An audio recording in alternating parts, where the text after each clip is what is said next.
I'm Liam Dan. Welcome to the New Zealand Herald newsroom for Budget 2022. We are about to head to Parliament to hear from Finance Minister Grant Robertson, who will be delivering his speech telling us where all our money is going. He's the $6 billion man today. It is a very large amount of spending.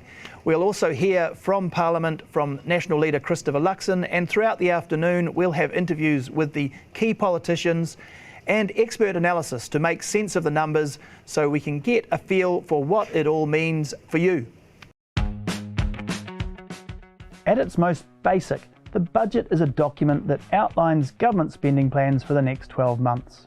It also offers an outlook for spending over 4 years. This lays out how much the government expects to take in through tax, revenue and investment, and how much it expects to spend. The accounts can show a surplus, where the Crown has taken in more revenue than it spent, or a deficit, where it has spent more than it earned. Budgets are a political battleground because they reveal the choices the government is making about how much to tax, how much to borrow, how much to spend, and where it will be spent.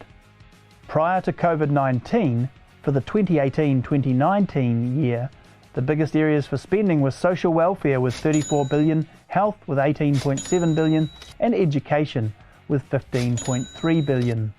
COVID changed all that, with the government borrowing $60 billion more to fund policies like the wage subsidy and other targeted support initiatives. Budgets aren't what they used to be in the 1970s and 1980s. Back then, the public watched with bated breath for tax announcements, then queued to buy petrol, cigarettes and alcohol before price changes took effect at midnight. For financial markets, the process was even more harrowing. So in 1989, the Public Finance Act was introduced. Big spending plans and other policy changes like tax cuts or hikes would have to be signalled in advance in pre-budget announcements. I've started gifting the Minister of Finance on budget morning. Hi. I'm hoping you don't have cheese roll hands. I do not have cheese roll. Financial markets will factor a new debt track into their outlook for interest rates and inflation.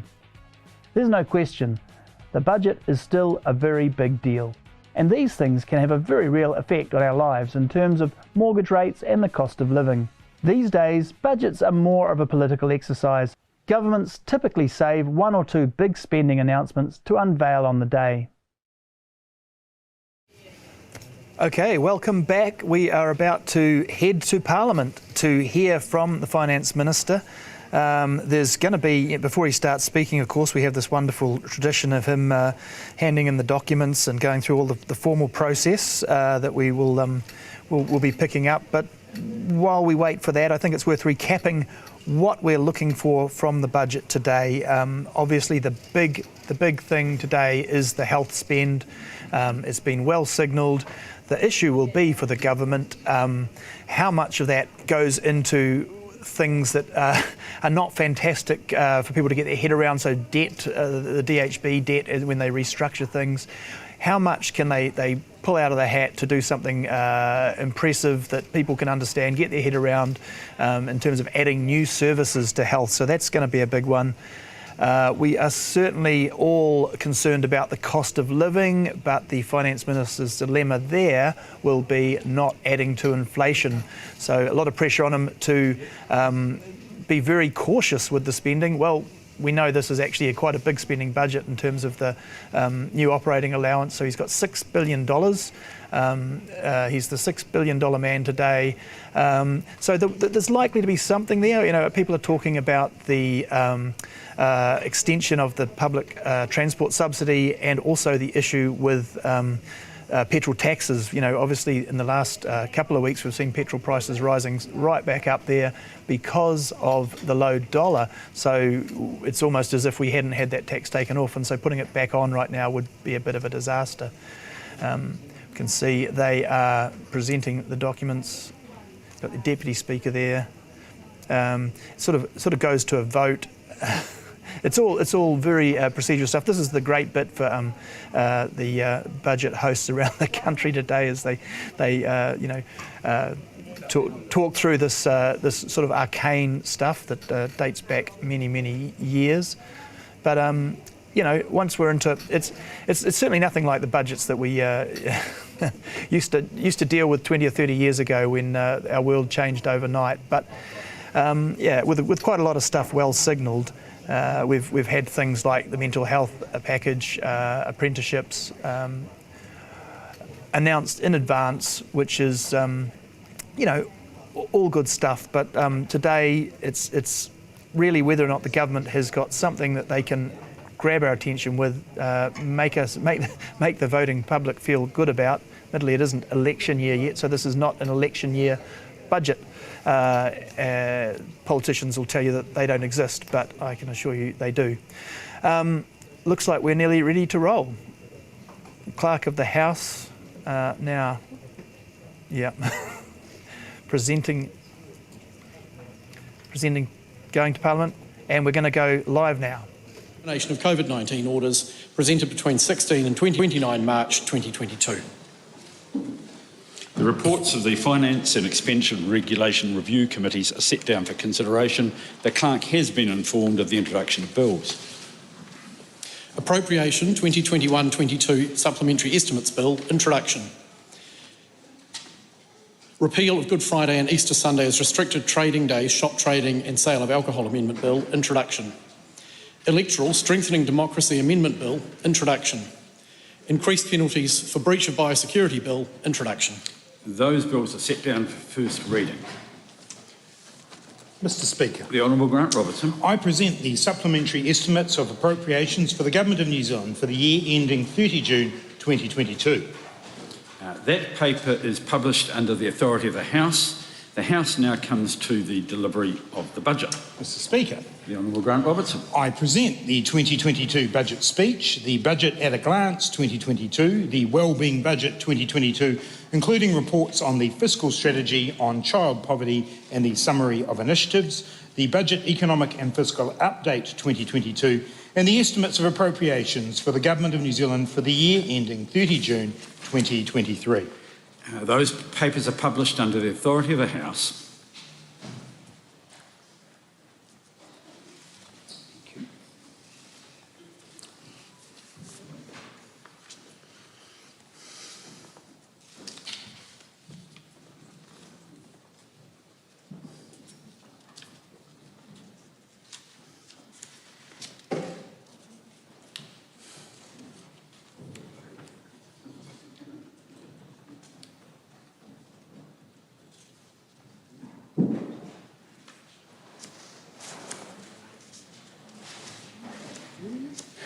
Congratulations. Don't spend it all at once.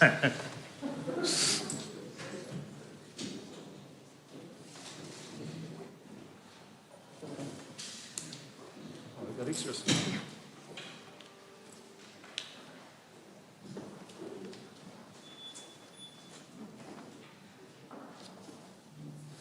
Answer.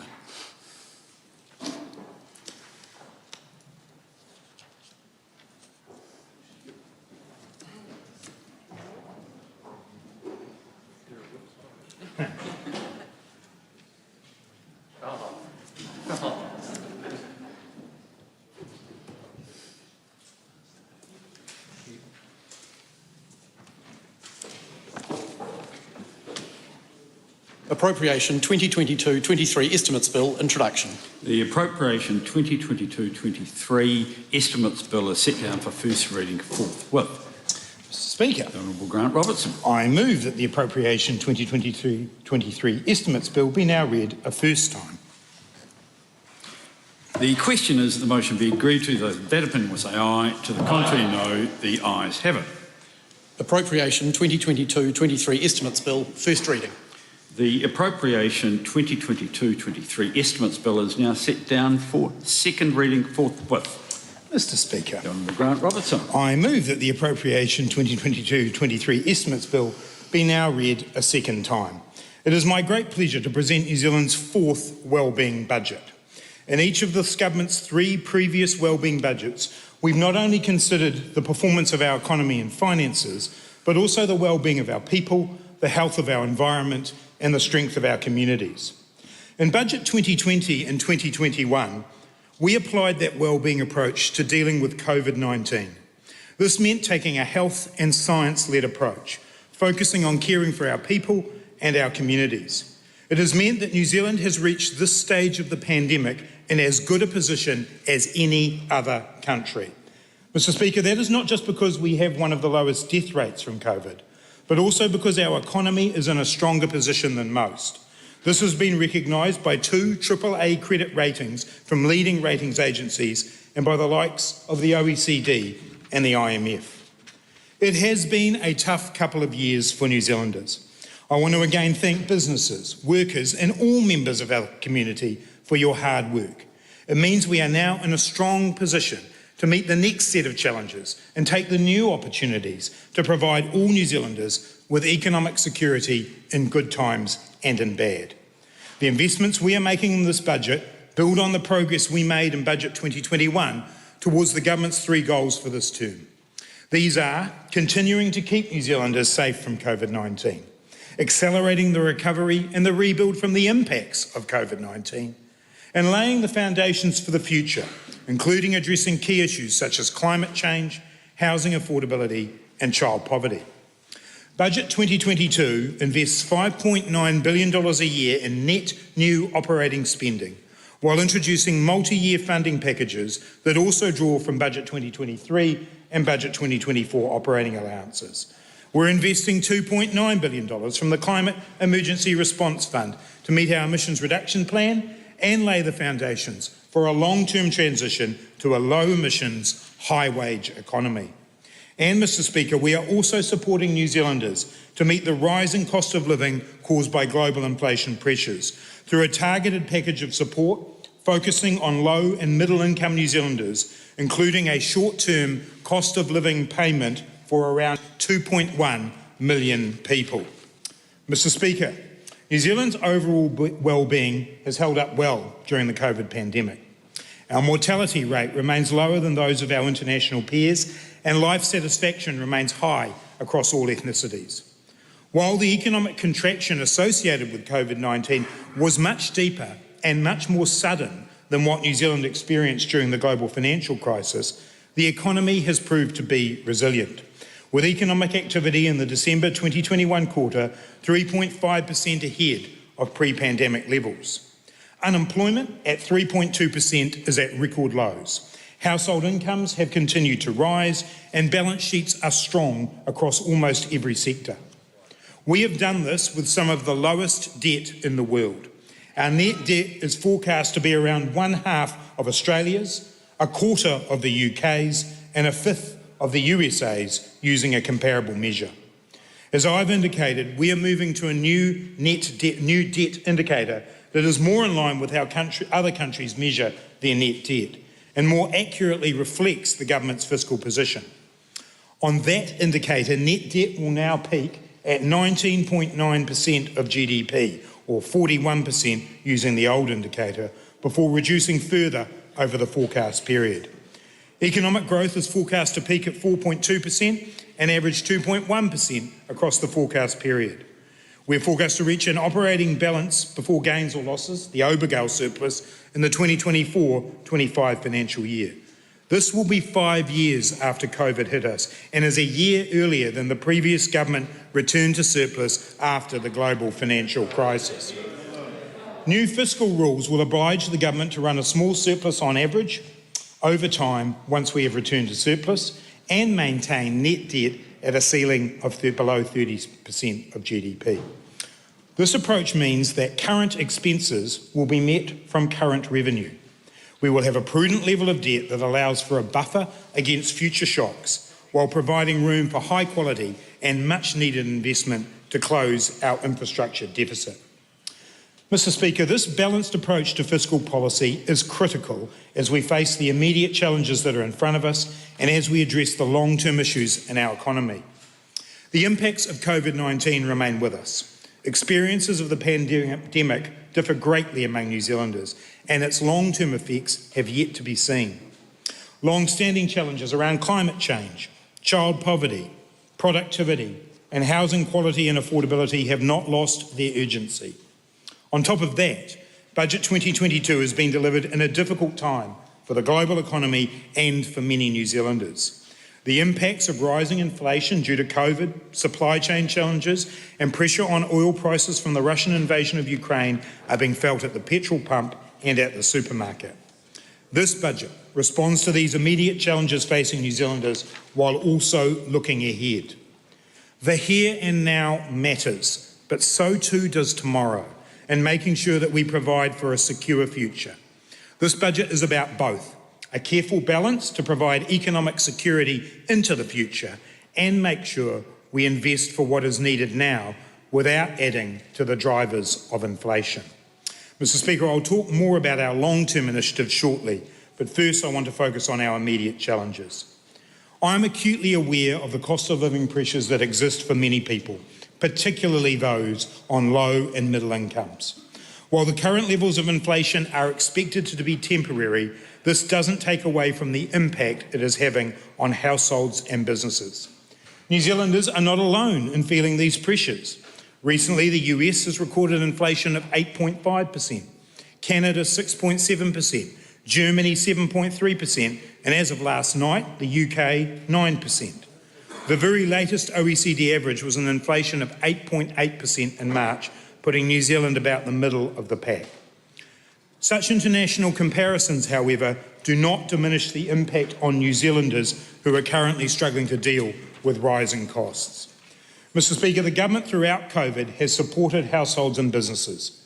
More than $20 billion was provided in across-the-board support from the wage subsidy scheme, resurgent support and COVID support payments. This has kept many people in work. 62% of all jobs were supported in 2020 by the wage subsidy scheme and 47% in 2021.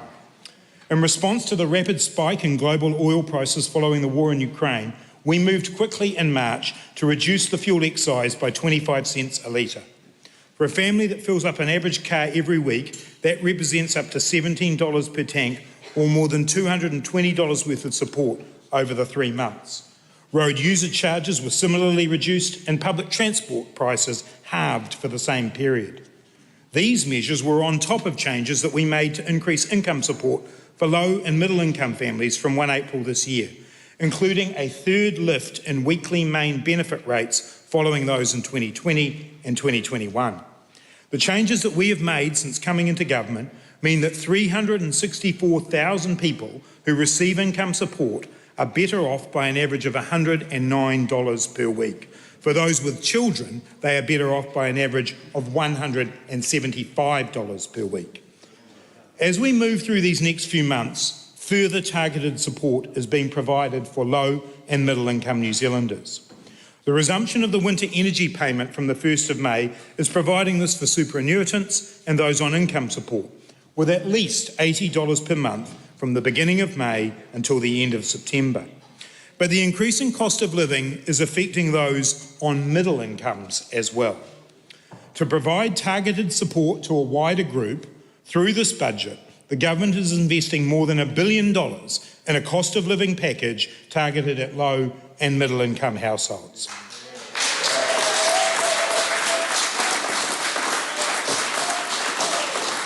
The package includes an extension to the reduction of fuel excise duty introduced in March by 2 months until mid-August, an extension of the road user charges cuts introduced in April until mid-September, and an extension of half-price public transport fares introduced on 1 April until the end of August. I can also announce today that from September, we will introduce Community Connect to extend half-price public transport to the more than 1 million community services card holders on a permanent basis. Mr. Speaker, in addition to helping reduce costs for households, the public transport price cuts will also further our climate change and emission reduction objectives. We will also provide short-term targeted support to low and middle income New Zealanders through a $350 cost of living payment across 3 monthly instalments from August 1. This works out to about $27 per week for an estimated 2.1 million New Zealanders. Mr. Speaker, this payment will be available to people aged 18 and over who earn below $70,000 per annum based on last year's tax data and who are not eligible for the winter energy payment. We are well aware that this is only a contribution to the increased costs that people are facing, but it is a targeted way that we can support people through this challenging period while not excessively exacerbating inflation. The payment has been set at half of the couple rate of the winter energy payment and is a recognition of the impact of inflation on a wider group of New Zealanders than those currently eligible for the winter energy payment. As a result of both the winter energy payment and the cost of living payment, 81% of working age New Zealanders are being given temporary support to deal with cost of living pressures. Mr. Speaker, the budget provides further important changes that will support those on low incomes. Budget 2022 will change how sole parent beneficiaries receive child support payments. These payments will be directly passed on as income to sole parents receiving benefits from 2023, giving them more money to help their families and whānau. This change is estimated to lift between 6,000 and 14,000 children out of poverty. Mr. Speaker, we are also delivering on a manifesto commitment by more than trebling the level of dental grants available to low-income earners to $1,000 per annum. Criteria changes will ensure that these grants can be used for multiple visits for immediate and essential care. Mr. Speaker, while much of the inflation being experienced in New Zealand is driven by forces beyond our shores, we are also focused on addressing the supply constraints and other underlying issues that fuel it. This includes increasing labour supply through our immigration rebalance and reducing our reliance on volatile commodities like oil by decarbonising our transport fleet through initiatives like the Clean Car Discount. We are also committed to boosting competition in New Zealand's grocery sector to ensure people pay fair prices for food and other basics. Today, we are introducing legislation that will remove barriers to new retailers entering the market. Specifically, this will prohibit the restrictive covenants on land that major grocery retailers use to limit site availability for competitors. Such covenants will be prohibited immediately once the bill comes into effect, and I anticipate that competitors can begin to consider new sites shortly thereafter. Mr. Speaker, there are other measures the government will take in response to the Commerce Commission's recommendations, but this is one thing that can be done relatively simply and quickly. Overall, the cost of living package in Budget 2022 represents a targeted response to the pressures being faced by low and middle income households and provides support without making the cause of the problem worse. Mr. Speaker, moving to our longer term challenges and opportunities. Budget 2022 marks an historic milestone in tackling climate change. Climate change is the most pressing long-term challenge we face. It will have a significant impact on New Zealanders' living standards in the coming years, impacting the natural environment, our health, and our economic, social, and cultural well-being. Recent reports that have highlighted worsening predictions for sea level rise remind us again that we must act now for the sake of future generations. The action required also presents opportunities to increase our economic security as we develop new low-emissions industries and the knowledge and skills needed to transition to a high-wage, low-emissions economy.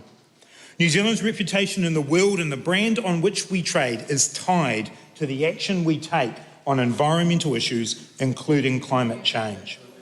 Mr. Speaker, mitigating and adapting to climate change requires a sustainable, forward-looking response and significant investments across multiple budgets. To address this, we have established the Climate Emergency Response Fund with an initial $4.5 billion down payment from the expected cash proceeds from the emissions trading scheme.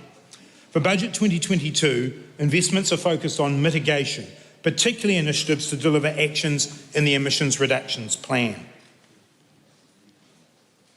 In future, the criteria will be extended to include adaptation. As announced earlier this week, The SURF investments for budget 2022 total $2.9 billion and include a strong focus on transport. These include $569 million to support low-income households to shift to low-emission alternatives when scrapping a vehicle, and $375 million to reduce reliance on cars and support the uptake of active and shared transport modes. There are also significant climate-focused energy and industry investments, including $653 million to fund further decarbonisation, including increasing the scope of the government investing in Decarbonising Industry Fund to support businesses to shift to low energy sources, and $73 million to deliver more insulation and heating retrofits for low-income owners by extending the Warmer Kiwi Homes program. In the agriculture sector, climate investments include $339 million of funding for a Centre for Climate Action in Agriculture to support innovation and research to reduce emissions, and $6 million for the implementation of an agriculture emissions pricing scheme based on the outcomes of the primary sector Climate Action Partnership He Waka Eke Noa.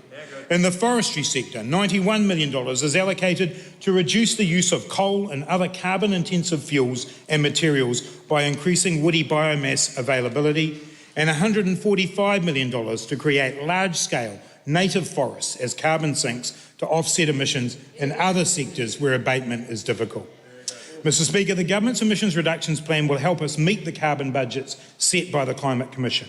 They are achievable but will require all sectors to play their part. They will also require sustained investment. Treasury has updated its forecast for ETS cash proceeds by $800 million, and the Government has agreed to use this increase to top up the fund, leaving $1.5 billion remaining. We will review the size of the fund on a regular basis, with the next opportunity being the half-year economic and fiscal update in December. The climate investments that we've announced in Budget 2022 are funded by those who pollute, not from increasing debt or other revenue. They will see the Government, in partnership with business, do the initial heavy lifting in our climate response, and in doing so, give households greater choice about how they participate in climate action. I would like to acknowledge our cooperation agreement partners, the Green Party, and in particular the Honourable James Shaw for his role across 2 terms of government in bringing this work together.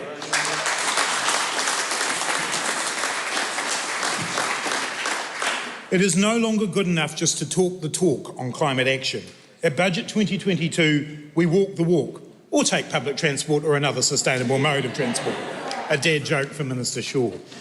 Mr Speaker, COVID-19 has highlighted the need to reform New Zealand's health system and ensure we are delivering quality services nationwide in an equitable and sustainable way.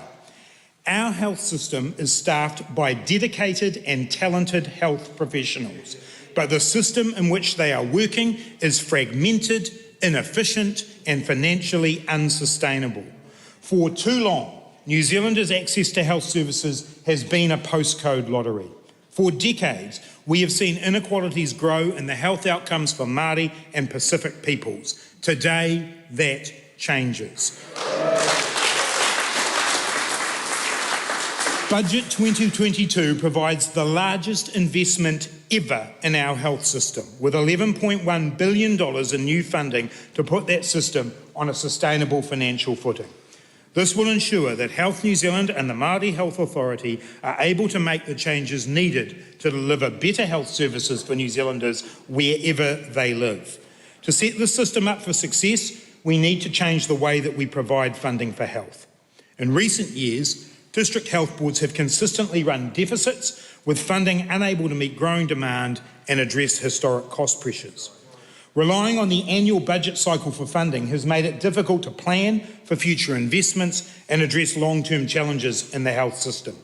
To address this, we are introducing a new multi-year funding model for health, beginning with 2 years of funding before eventually moving toward a 3-year funding cycle from Budget 2024.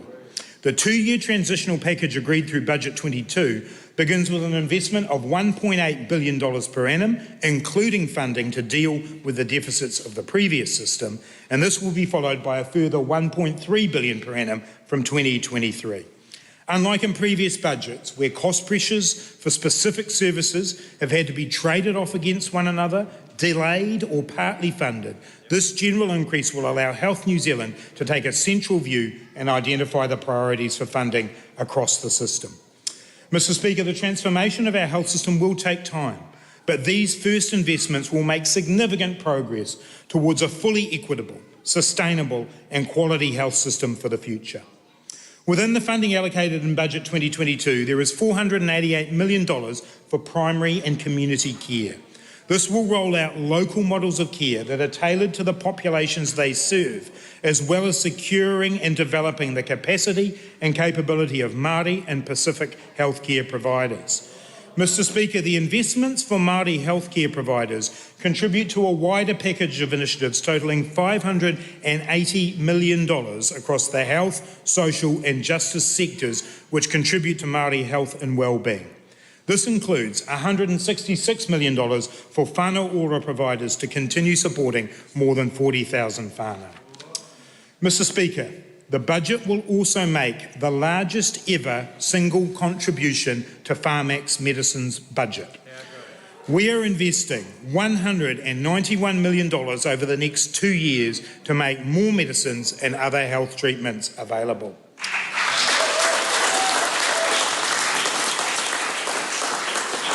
The 2-year funding will align Pharmac with the new overall multi-year health funding allocation. Pharmac's total funding will be $1.2 billion, which is up 43% since we took office in 2017. There is significant support in Budget 2022 to secure the future of our ambulance services. $166 million over 4 years provides funding to add 48 more ambulances and 13 other vehicles to New Zealand's road ambulance fleet and allow up to 248 more paramedics and frontline staff to be recruited. $90.7 million over 4 years will go towards New Zealand's air ambulance services. This includes the replacement of some ageing aircraft with modern fit-for-purpose helicopters and at least one new helicopter with additional crew. Mr. Speaker, Budget 2022 allocates $202 million to further improve New Zealanders' access to mental health and addiction services. This budget focuses on improving care for those who have the highest needs. We're investing $100 million to increase the availability of specialist mental health and addiction services and strengthen existing services in targeted areas across the country. We're also continuing to invest in 2 programs that support young people's mental health. Mana Ake, which provides mental wellbeing support for primary and intermediate school-age students, and Piki, a pilot scheme which provides integrated mental health and addiction support for young people. We're also continuing our significant investment in hospitals and other health infrastructure with an injection of a further $1.3 billion. This will include a further investment for the rebuild of Whangarei Hospital and the initial works to redevelop Nelson Hospital. This takes total health capital investment since Budget 2018 to more than $6.9 billion. Mr. Speaker, in every budget there are always smaller projects that might get lost on the day, but are very meaningful. To highlight just one example, this year we're providing $7 million of funding for the operation of portable retinal cameras to ensure equitable access for screening premature babies to address one of the leading causes of blindness. In total, Mr. Speaker, around a third of Budget 2022 investments are for health. This speaks to our priorities as a government. Our vision is for all New Zealanders, no matter where they live or who they are, to have access to high-quality health services to support the best quality of life. I am proud to say that this budget is a significant step towards making this vision a reality.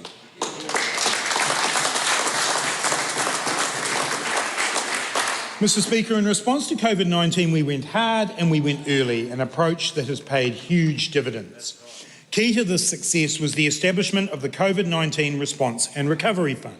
This fund has allowed us to invest in crucial response functions and targeted supports that enable New Zealanders to weather and recover from the economic impacts of COVID-19. As our policy response to the pandemic evolves and we adjust to living with COVID-19, our fiscal response is evolving as well. Our COVID-19 response is increasingly part of standard public service delivery, so we no longer expect to need the funding flexibility that was essential early on. As a result, we have closed the COVID-19 Response and Recovery Fund. We are reprioritising the remaining funding and bringing future COVID-19 related costs within standard budget processes. We continue to have fiscal headroom to respond as necessary in the event of a major resurgence or a new variant. We're taking a prudent approach to that possibility by setting aside $1.2 billion so we can respond rapidly to any immediate public health needs related to COVID-19 that cannot wait until budget 2023. Mr. Speaker, the uncertain and volatile global economic situation highlights the need for an economic plan that supports diversification of the New Zealand economy, creates new products and services, and increases our resilience in an uncertain world. Our economic plan is to build a high-wage, low-emissions economy that provides economic security in good times and in bad. This budget includes a substantial package to unleash the potential in our economy. We are funding the ongoing development of industry transformation plans. ITPs bring industry players together to increase productivity and resilience. Budget 2022 invests $37 million for the construction sector accord transformation plan to increase the productivity, capability and resilience of our construction sector. $30 million for the advanced manufacturing ITP. This plan focuses on identifying existing and emerging points of comparative advantage, maximising our global brand and international connections. An additional $5 million for the Agritech ITP to build the skills and practices required to transform the sector into a sustainable and competitive export industry. And $20 million for the digital ITP to grow the software as a service sector and ensure that we grow the skills and talent we need to create more high-wage jobs. Mr. Speaker, the budget also recognises the importance of the tourism sector to rebuild in a sustainable way. An innovation program for tourism is being created by reprioritising funding not required from earlier emergency support. It will be designed with the sector to ensure it targets investment to where we can truly innovate and develop our tourism offering. Mr. Speaker, small businesses are a key component in the transition to a high-wage, low-emissions economy. We are setting aside $100 million of capital funding for a business growth fund being developed alongside New Zealand's major banks. This will improve SMEs' access to finance, enabling them to grow, create jobs and increase their contribution to our wider economic development. Mr. Speaker, we know that when our regions do well, all of New Zealand benefits. To help the people, businesses and industries based in the regions reach their full potential, we are fully funding the $200 million Regional Strategic Partnership Fund to invest in local projects tailored to a region's particular needs and advantages. And to further help those in the regions, we are fulfilling another manifesto commitment by investing $60 million to improve broadband infrastructure in the worst served areas, enabling stronger connections and greater productivity.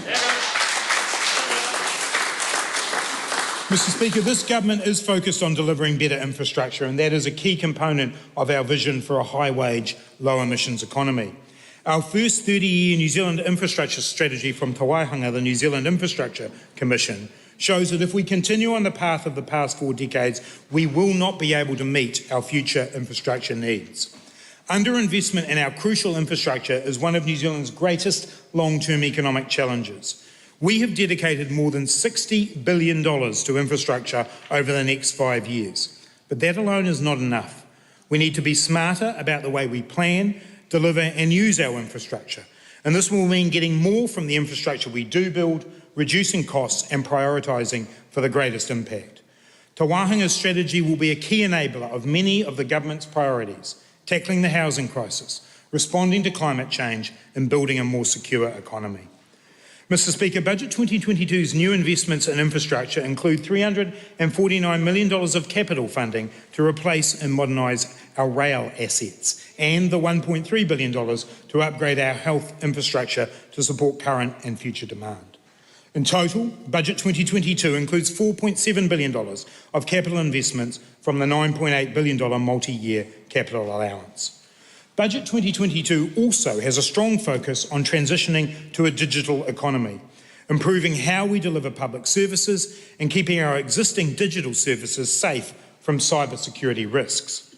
Key investments include setting aside funding for a new digital system for our courts, making it easier for New Zealanders to interact with the justice system. $220 million of operating and $100 million of capital spending set aside for investments in health system, data and digital infrastructure and capability, and an investment in critical satellite capability to improve the accuracy of GPS. Mr. Speaker, the Government is committed to delivering quality education, training and skills development so that all New Zealanders get the opportunities they need to live the lives they value. The Budget 2022 package includes a total of $2 billion in operating funding and $855 million of capital for the education system, including investments in infrastructure, new initiatives and funding to address critical cost pressures. The newly developed Equity Index will receive $293 million operating and $8 million capital funding to replace the outdated decile system and significantly increase equity funding to schools. As part of the Government's commitment to strengthening the role of Te Reo Māori in our education system, Budget 2022 provides $75 million to support providers of Te Reo Māori, immersion and kaupapa Māori learning throughout our education system. And as demand for Māori language education grows, we are investing $21 million operating and $105 million capital investment to provide quality classrooms for our kura. Investing in quality education means not only investing in students, but also those who support them. Budget 2022 builds on the investment made in the past two budgets by providing $275 million towards progressing pay parity in our early childhood education sector. Mr. Speaker, the Government's investment in supporting employment opportunities for New Zealanders has been crucial to the COVID-19 response and recovery and has supported the record low unemployment rate. We are providing further funding for successful programs like Mana in Mahi, which provides significant support to people furthest from the labour market to upskill and enter employment. We're also extending the Apprenticeship Boost initiative, supporting firms to keep early stage apprentices employed and bring on new apprentices, and strengthen the skilled workforces New Zealand needs to recover from the impacts of COVID-19. More than 190,000 Kiwis have been supported through our investments in trade training since the start of COVID, and 38,000 apprentices are expected to benefit from the extension of the Apprenticeship Boost through to the end of 2023. Mr. Speaker, Budget 2022 also sets aside $60 million to support progress on the continued design and implementation of the New Zealand Income Insurance Scheme. This scheme has been jointly designed with Business New Zealand and the Council of Trade Unions to better support New Zealanders who lose their jobs through no fault of their own. The scheme will better protect workers and incomes and also increase the availability of skilled workers. It will help communities and industries during economic shocks and transitions, contributing to a more secure economy. There is considerable work to get the scheme up and running, and it is now expected to be operational in 2024. Mr. Speaker, Budget 2022 includes over $1 billion in investments to support better Māori health, education and economic outcomes, as well as stronger cultural well-being. We are continuing to foster employment opportunities for Māori through the continuation of the cadetship program and support for Māori entities delivering employment training through the Māori Trades and Training Fund. We're laying foundations to support Māori economic development with $10 million for the Te Ringa Hapai Whenua Infrastructure Fund, which will enable owners to undertake economic, cultural, social and environmental projects on their whenua. Our continued support for the Progressive Procurement Program, with an additional $26 million, will help to build capability for Māori businesses to effectively participate in public sector procurement processes and increase supplier diversity. Mr. Speaker, building capability and employment opportunities is also key to our investment in Pacific peoples, with $18 million for Pacific STEAM Futures and $8 million for delivering employment and training services through Tupu Aotearoa. We remain committed to protecting and uplifting Māori and Pacific culture, knowledge and history. Budget 2022 supports the growth and development of the Māori media sector and provides funding to protect Mātauranga Māori and other taonga. We are also following through on the commitment made to empower Pacific communities to tell their stories of the Dawn Raids. making progress towards reconciliation through community grants for multimedia projects and online histories platform, and creating an official historical account. Mr. Speaker, as a government, we are committed to taking substantial action to reduce child poverty and hardship in New Zealand beyond the 66,500 children already lifted out of poverty.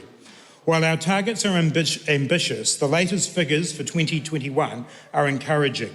They show rates on all 9 income and material hardship measures in the Child Poverty Reduction Act are trending downwards. And we have achieved 2 out of 3 of our first 3-year targets and made significant reductions against the third target. Through Budget 2022, we are continuing to support families through direct and indirect investments in child poverty and wellbeing. This budget also has a strong focus on providing more equitable access to services and improving wellbeing outcomes for New Zealanders who live with disabilities. A $943 million package will enable disability system providers to meet demand, establish a new ministry for disabled people, and invest in the regional-based rollout of the Enabling Good Lives approach to disability support services. Mr. Speaker, Budget 2022 also includes $1.5 billion of investment in public, transitional and emergency housing as part of the government's continuing efforts to address challenges to housing access and affordability. This adds to the 9,000 extra public housing places already delivered under this government. This funding includes $1 billion for public and transitional housing, $355 million for changes to the emergency housing system, $75 million to progress the Homelessness Action Plan, and $221 million for the Affordable Housing Fund. Targeted support for first home buyers through the budget include increases to the first home grant caps, which will help more Kiwi families get the security of home ownership as prices become more sustainable against a backdrop of record house building in this country. Mr. Speaker, Budget 2022 continues to embed a wellbeing approach into the budget process and the wider public finance system.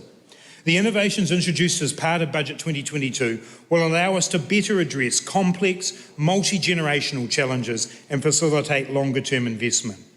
These changes include a multi-year funding cycle for health services and establishing the multi-year Climate Emergency Response Fund, as well as a pilot of 2 clusters of agencies in the justice and natural resources sectors. Key to all these innovations is a focus on driving delivery and value for money.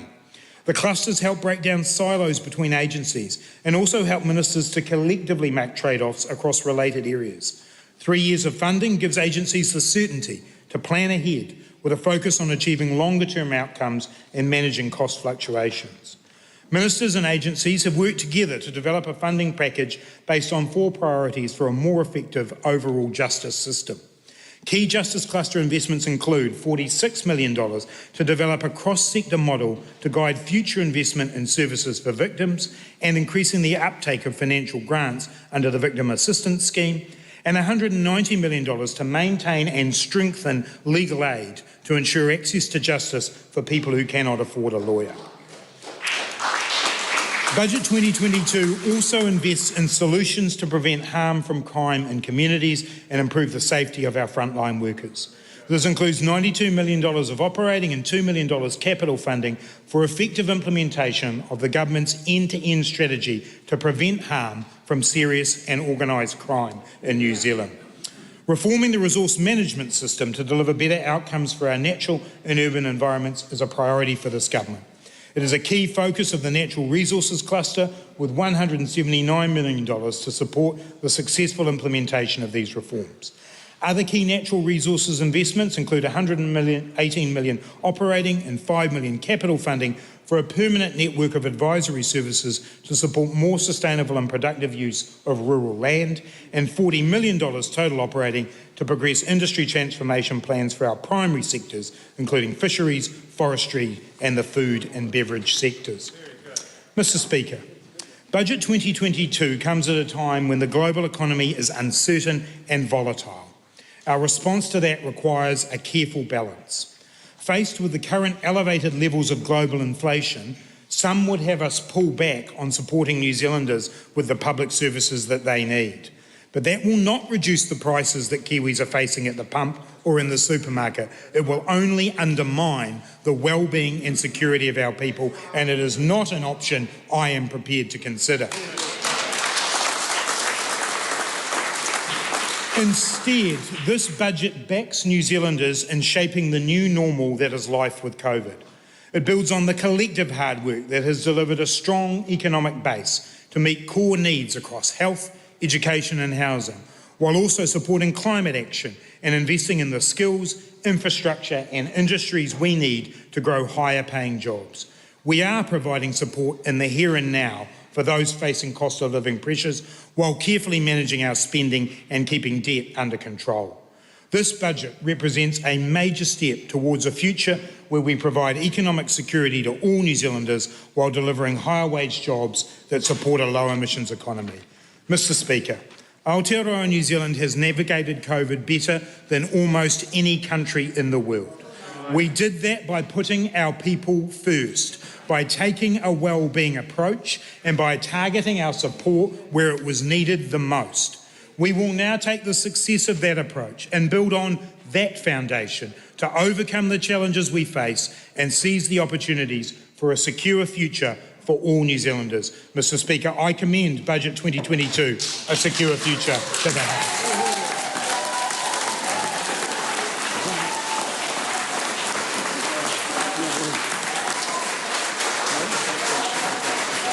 Order. Order.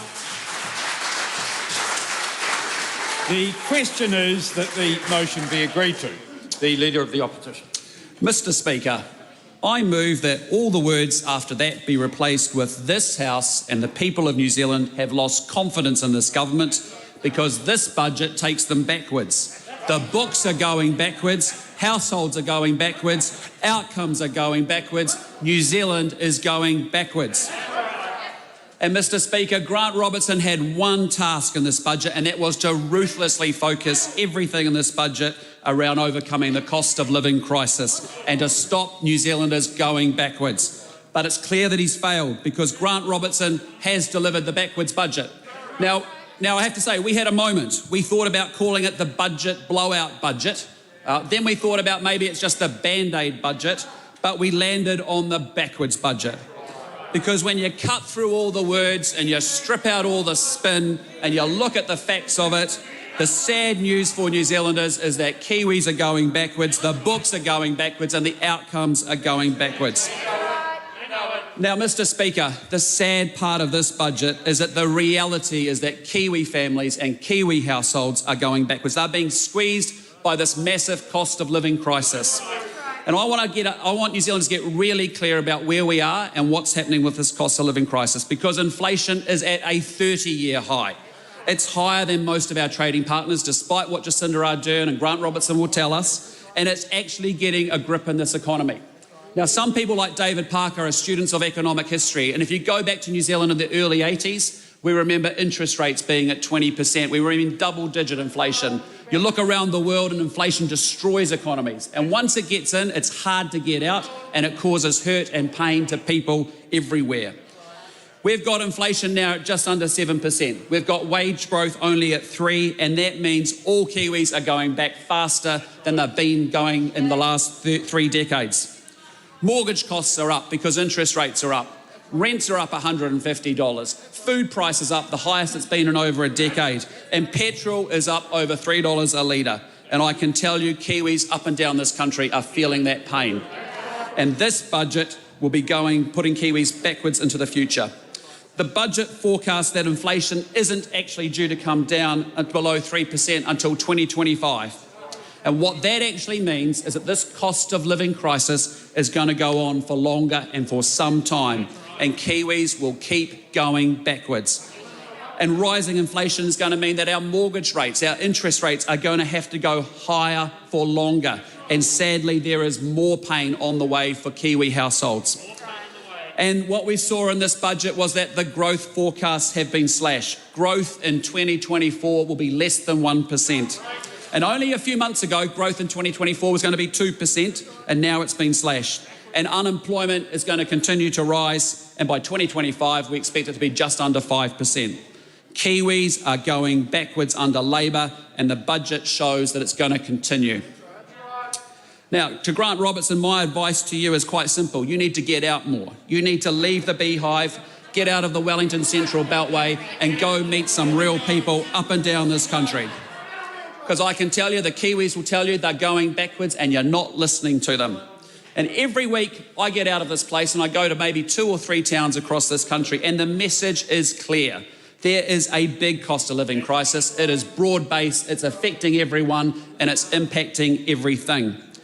But there was basically nothing in this budget for the hard-working young couple who came up to me on Anzac Day at Stockade Hill in Howick the other day. They were a teacher and a nurse, and they said to me, Chris, we've got good jobs on average incomes, we're really good with our money, we're trying really hard to save for a deposit for a house, but because of rising rents, because of rising costs on everything, they can't get ahead and they can't get that deposit together. And then they started to say to me, we think there might be more opportunity for us if we move to Queensland. And I thought that is a tragedy, that people, young people, don't think that this is a country where there's opportunity for them and that they can get ahead. And they are what we call the squeeze middle, because the government doesn't care about them. They earn too much to get formal government help and support, but they don't earn enough to deal with the cost of living crisis, the rising mortgage payments, the rising rents, the rising food, the rising petrol prices. So let me be really clear. The cost of living package that this government announced in the budget today is just a band-aid on a major wound. It's a band-aid. They denied that there was in fact even a cost of living crisis for a long period of time. And now they've added a temporary band-aid which just runs out after 3 months. And I can tell you, what we just saw was inflation's going to be running at 3% right out to 2025. So Grant Robertson's big solution to the current cost of living crisis is a temporary payment to a small group of people. And I have to tell you, if you're earning $71,000 a year, you get nothing. And that means that nobody on the average wage gets a cost of living payment, because these are the people that would have benefited from income relief through a very good, sensible, logical plan, our plan, which was just to say, take the current progressive tax system, and in fairness, why don't you just lift the tax thresholds up by the amount of inflation, and an average Kiwi household would have had $1,600 a year to fight this cost of living crisis that they're facing. But Grant Robertson said no. And why did he say no? Because the dirty little secret is that inflation, while it destroys savings, it destroys people's purchasing power, it gets into an economy, the dirty little secret is that inflation helps Grant Robertson. Why? Because he's collected $17 billion more in tax revenue, because as prices go up, taxes go up. And Grant Robertson, as we know, is utterly, totally addicted to spending. And that means that he won't let Kiwis keep a single cent of their own money because he thinks he can spend it better than them. And on this side of the house, we know Kiwis with cash in their pocket will spend it and save it a lot better than Grant Robertson. So in the spirit of wanting to help Grant Robertson, I wanted him to think about, he could have adopted the National Party inflation fighting plan if he wanted to deal with the cost of living crisis. And what is that? It's 1, return the Reserve Bank to a single mandate to fight inflation. 2, remove the costs that you add to business so we don't pass through higher prices that further drive inflation. Get rid of the rental property taxes, get rid of the national awards, get rid of the national income insurance. 3, remove the bottlenecks that are stopping productive growth in our economy. Why don't we wake up Chris Farfoy and get the immigration settings in this country set right? 4, why don't we review all the existing and new spending? It's obvious that hasn't happened. That hasn't happened with this budget. We have an unprecedented amount of money being spent here. And 5, prioritise tax relief, as I just said, for those workers. It wasn't ideological, it was sensible, practical, common sense, just to say, takes the tax thresholds, index them to inflation, and give people a... Okay, welcome back to the Herald newsroom. Christopher Luxon, pretty fired up there. With me, I have Fran O'Sullivan, NZME editorial director of business. One of many titles. One of many titles. Fran, What do you make of the performance so far? I mean, it is a little bit of a performance because, you know, the numbers, not too many surprises, but, you know, landing that balance around not causing inflation, giving some relief from inflation. How did Grant Robertson do? Well, I think, to me, the big problem that he has is he's trying to orchestrate major reform as we head into a recession. And what's being put out there today in terms of a cost of living, you know, kind of adjustment, it's only going for 2 months, much of that. You know, that will soon disappear. It's a big throw of the dice, isn't it, on the oil prices? And It's ludicrous, frankly. You're talking about a payment of $350. That's nothing. And, OK, that will help people under $70,000, but if you're in more than $70,000 and you've got a $500,000 mortgage, say, which is, you know, might on 1 or 2 two-year rates go from 5 to 6% over the next little while. I mean, that's an extra $4K a year. This is real money coming out. So you've got a whole bunch of people about to head into a period where they get seriously crunched. And part of that is, you know, the upshot of running a very loose monetary policy over the last few years. The wealth effect, we had the wealth effect, and now we're about to have the poverty effect. We have to pay for it, don't we? And we I keep trying to make the point that the pandemic did not make the world richer, unfortunately. And so it's a cost. And then I guess the debate is how we deal with the tough part. Christopher Luxon there saying, you know, as you'd expect, that it's the squeezed middle and that, you know, some tax relief would have been a more sensible way to do it. How did you think Luxon went? Well, I thought he went fairly well because he's actually appealing to that middle income base, and a lot of those people went for Jacinda Ardern at the last election, and they were people who felt safe, they felt protected, and a lot of women and other middle income earners actually voted for her, and of course they got an outright majority.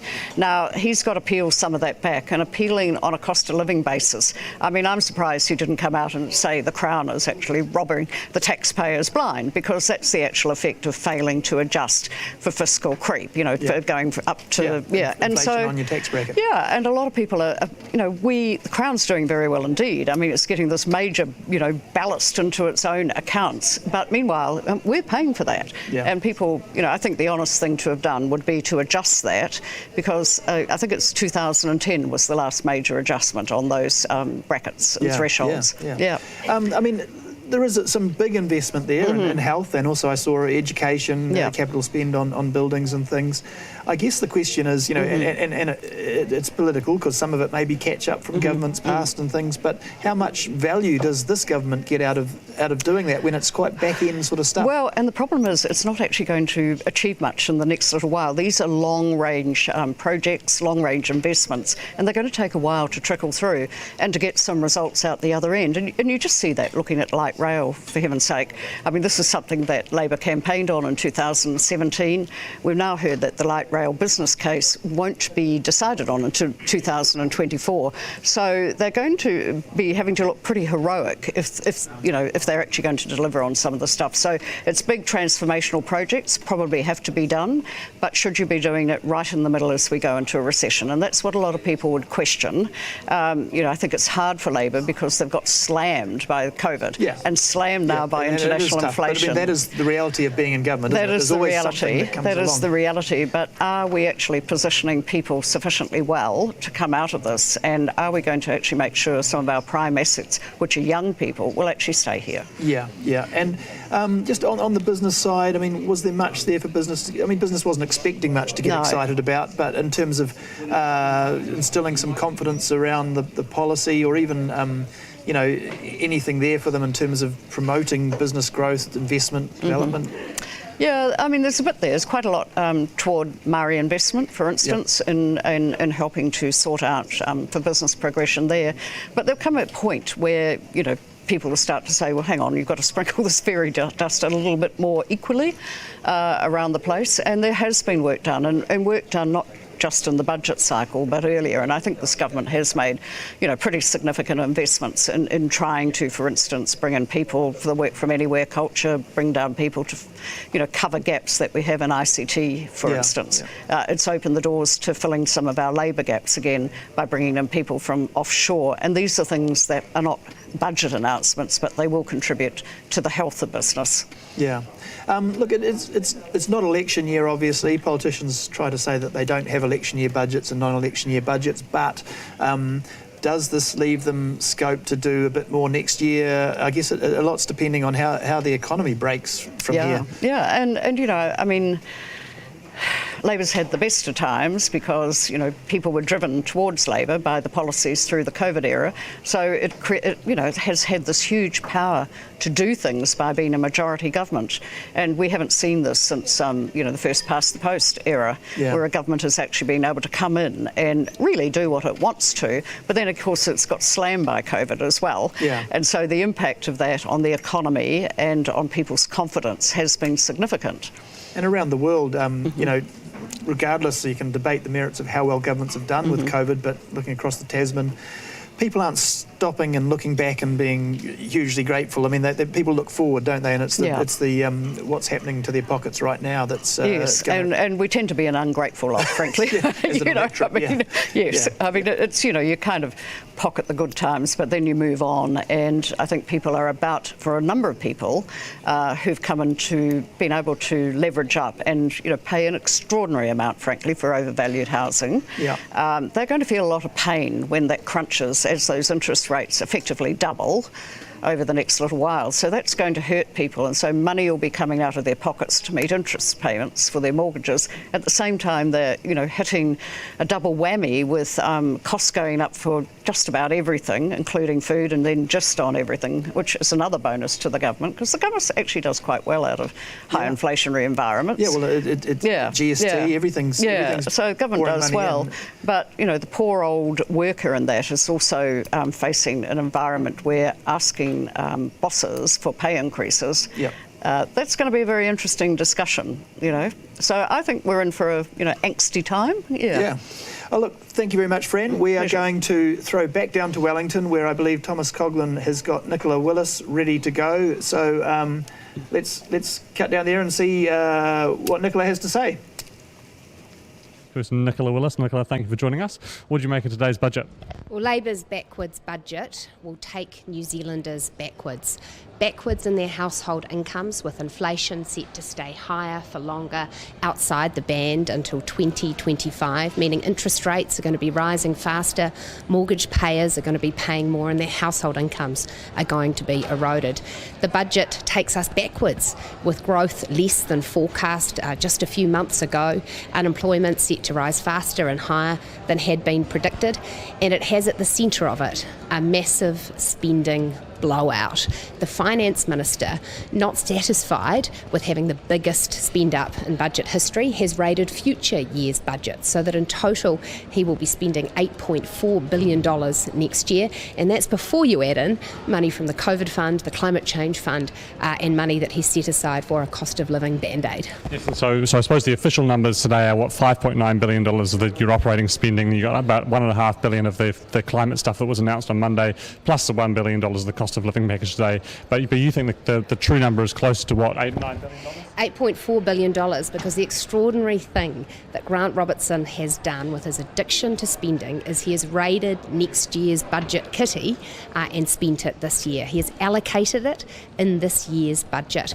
And even having done that, he has not found the room to provide tax reduction to New Zealanders. He intends to keep on raking in more revenue, spending more, and not giving New Zealanders the relief they deserve. Do you feel like he's raided your territory with that $1 billion cost of living package? You made the point earlier this year you wanted a $1.7 billion tax package to help incomes through this cost of living crisis. He's now delivering something that looks remarkably similar to that, albeit hitting, I think you had your package at 3.5 million New Zealanders. This is 2.1 million New Zealanders. So. No, his package is only a temporary band-aid. It lasts for just 3 months, and anyone on the average wage or more, which is at $72,000, misses out completely. The squeezed middle are ignored by Labor once again. What's more, our package would actually deliver more support to someone on the median wage of $55,000. They would benefit to the tune of $800 a year from our package, whereas Grant Robertson's only found them $350. So we continue to believe that inflation adjusting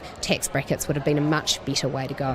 There's a per capita recession in there. I think in 2024, per capita economic growth enjoyed by New Zealanders per head as immigration returns.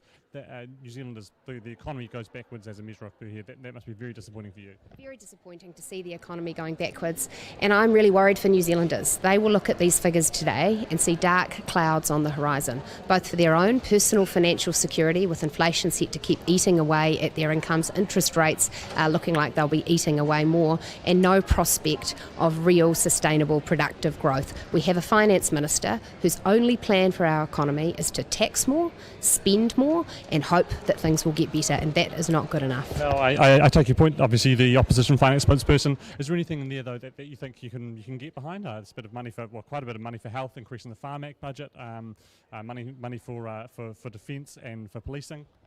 Oh, look, there's lots of things in there that we think are good ideas, but the question will be delivery.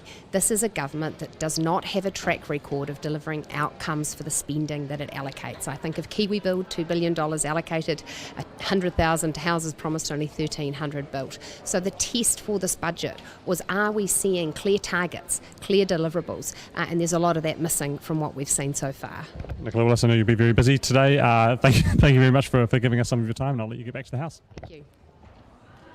Great. Thanks. Welcome back to the newsroom. Good to hear from Nicola Willis there. The National Party quite fired up on this idea of the squeezed middle and nothing in it for the middle earners. We are waiting now to hear from Jacinda Ardern, who will presumably be zooming in with her speech, her budget speech.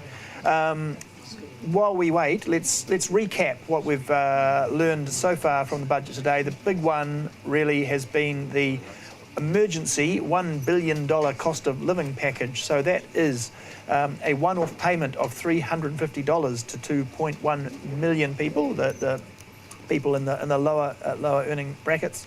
That package also extends the 25 cents a litre tax cut and half-price public transport for another 2 months, which is, a fairly big throw of the dice in the sense that we don't know for sure that by any stretch that oil is going to be coming down.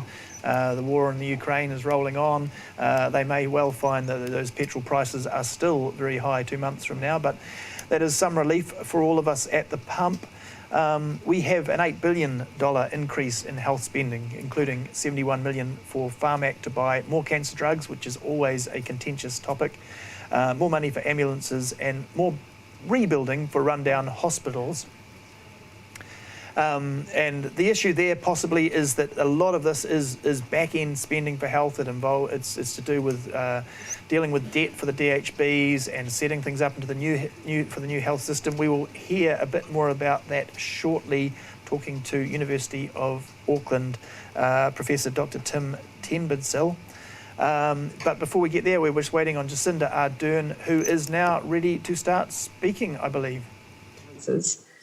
Mr. Speaker, the business and cycle of government is in some ways no different to life itself, navigating difficult times while also making necessary progress, dealing with the unexpected and always planning for the future. Challenges not least of which include a 1 in 100 year health crisis, followed by the biggest economic shock since the Great Depression. And just as the world was recovering, it's been plunged into the uncertainty of war. Giving people as much certainty and security as possible in uncertain and insecure times is hard, but it's what we must pursue. And that is what we have set out to do in Budget 2022. Deal with the immediacy of the economic and health challenges Kiwis are facing, while also looking to the challenges of tomorrow and seeking to buffer our people from both. It's an approach that, as always, is focused on people. Mr. Speaker, today we deliver our fourth wellbeing budget. Now, my virtual presence in the debating chamber is obviously not my preference on such a significant day. It means, for instance, that I'm not able to pay tribute to the Minister of Finance, Deputy Prime Minister Grant Robertson, in person. New Zealand has navigated some incredibly difficult times in recent years. It was only 2 years ago, for instance, that the Minister of Finance created the COVID Response and Recovery Fund and delivered a jobs budget that included investments in business support, infrastructure and trades training. It protected half of all workers in New Zealand. It delivered a record amount of new apprentices. It enabled us, in spite of a pandemic, to deliver our 9,000th additional public housing place, an economy bigger than ever, even before COVID, and the lowest unemployment rate on record. Now, these results weren't a given. When COVID first emerged, we faced sobering forecasts. Treasury predicted 10% of people would be unemployed. That would have meant hundreds of thousands of people looking for work and the financial scarring that would bring. Now, today's statistics speak for themselves. Numbers that it is clear, Mr. Speaker, the Leader of the Opposition has not read. Our growth rates are higher than pre-COVID, and in this budget, forecast to reach 4.2% over the next financial year. Now, compare that to the aftermath of the global financial crisis, where rates were less than half that at around 2%. Debt sits at 16.9%, and it's forecast to reach 15% in 2026. We have had a bigger economic knock from the pandemic managed with a smaller debt impact to the GFC. We returned to surplus in the 2024-25 financial year, a total of 5 years after COVID hit. Compare that to the GFC, where it took 6. And finally, unemployment sits at 3.2% and is forecast to reach as low as 3%. Maori unemployment sits at 6.3% and Pacific at 6.7%. And while we have work to do, compare those figures to the GFC, where for our Maori and Pacific families, it was more than double those rates.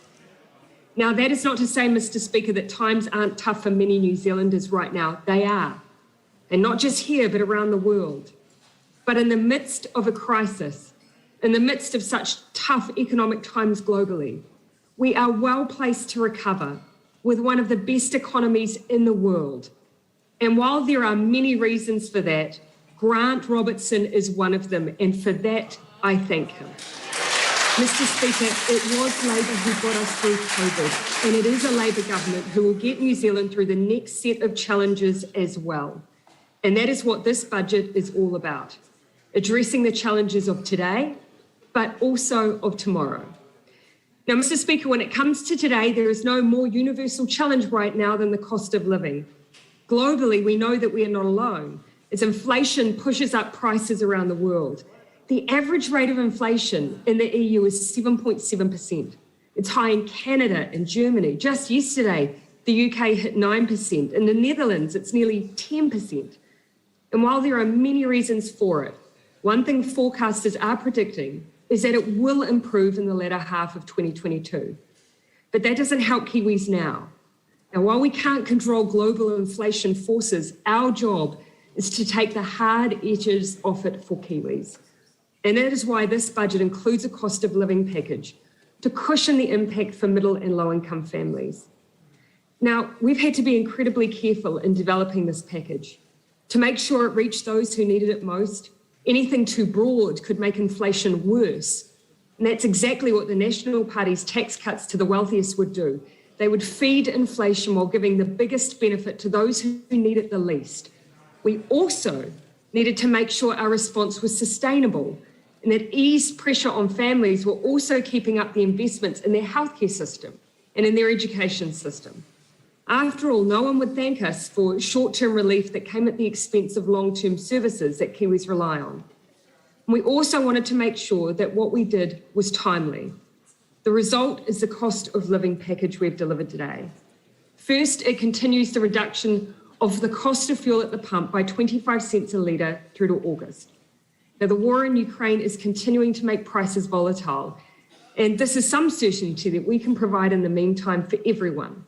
Secondly, in August, a short-term and targeted cost of living payment kicks in, helping to transition from the excise reduction. It will be paid to middle and low income earners over the age of 18, everyone who earns up to $70,000, who isn't already getting the winter energy payment.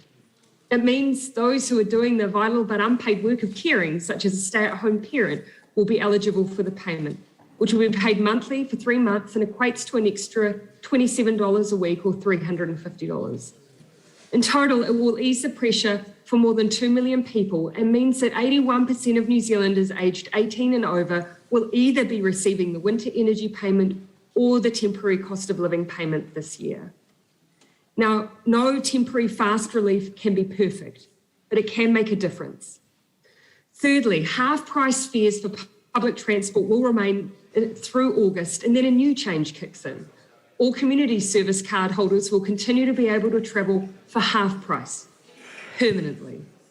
This change will not just last through the current inflation spike, but for good, because we believe subsidised public transport makes a difference for people and the planet. Fourthly, as part of our urgent budget night legislation, we begin the process of addressing the root causes of high prices in our grocery sector. We have a lack of competition in this country, and it is impacting food prices and it's impacting families. While there is much to do following the Commerce Commission report, we are starting today with unravelling some of the tactics to block competitors. But I can assure you, this is just the start. Finally, today, we right a long-standing wrong that hits those who can least afford it when the cost of living spikes. For those on government support, we are finally dealing with the issue of child support pass-on. Many people may not know this, but in New Zealand, those who are on government support do not receive the child support payments made by an ex-partner, spouse, or parent. Whatever payments are made are retained by the state. That is unfair on a child and also lessens the incentive for a parent to pay. Budget 2022 changes this. It means our kids, those with a parent often on the lowest of incomes, will get extra support not from the government, but from their parent. And it will lift up to an extra 14,000 children out of poverty. Mr. Speaker, while in this budget the forecasts show the cost of living pressures are set to subside, there is no question that while they are here, it hurts. We've done what is possible to blunt the hard edges while ensuring we don't pour more fuel on the inflation fire. It's a position other countries we compare ourselves to are taking as well. And that's one of the reasons I would hope the opposition would support the package we have presented today. In fact, I call on them to do so, because in the Leader of the Opposition speech, I hear not one other idea, not one. Now, I know that they are opposed to the April 1 income changes we made to increase the family tax credit. I've spoken openly against subsidies to things like public transport. In the same way, they have opposed just about any climate-related policy, even ones that ease the cost of living. They have a policy of giving $2 a week to those we have proposed giving closer to 30. But if they are genuinely concerned about the cost of living and not just politics, surely they will support this package, because it does more for people here and now, and it does not leave the tin empty when there are so many other challenges we must address. And if it is, Mr. Speaker, that they would rather stick with their policy of tax cuts for the top income earners, then we know for sure that they don't support the substantial health investments in this budget, because you cannot do both. And that brings me to our health system. New Zealanders know how excellent it can be. I frequently receive letters from New Zealanders so grateful for the care they've received, but it is often supplemented with this: please do more to improve the system our health professionals work in. Today, Budget 2022 provides the largest ever investment in our health system. 11.1 billion more for nurses, more medicines, and to end the postcode lottery to ensure that Health New Zealand and the Maori Health Authority are able to make the changes needed to deliver better health services to all New Zealanders, whether they live in Tairāwhiti, Bulla, Whangarei, Masterton or Dunedin. And yes, Mr. Speaker, we have given health certainty about their future budgets to help them plan, something I see the Leader of the Opposition has taken issue with, once again showing he's more of a short haul than a long haul kind of guy.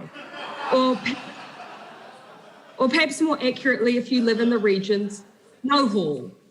Mr. Speaker, in this budget, we're also making the largest ever single contribution to Pharmac's medicines budget, bringing total funding to $1.2 billion, up 43% since we took office.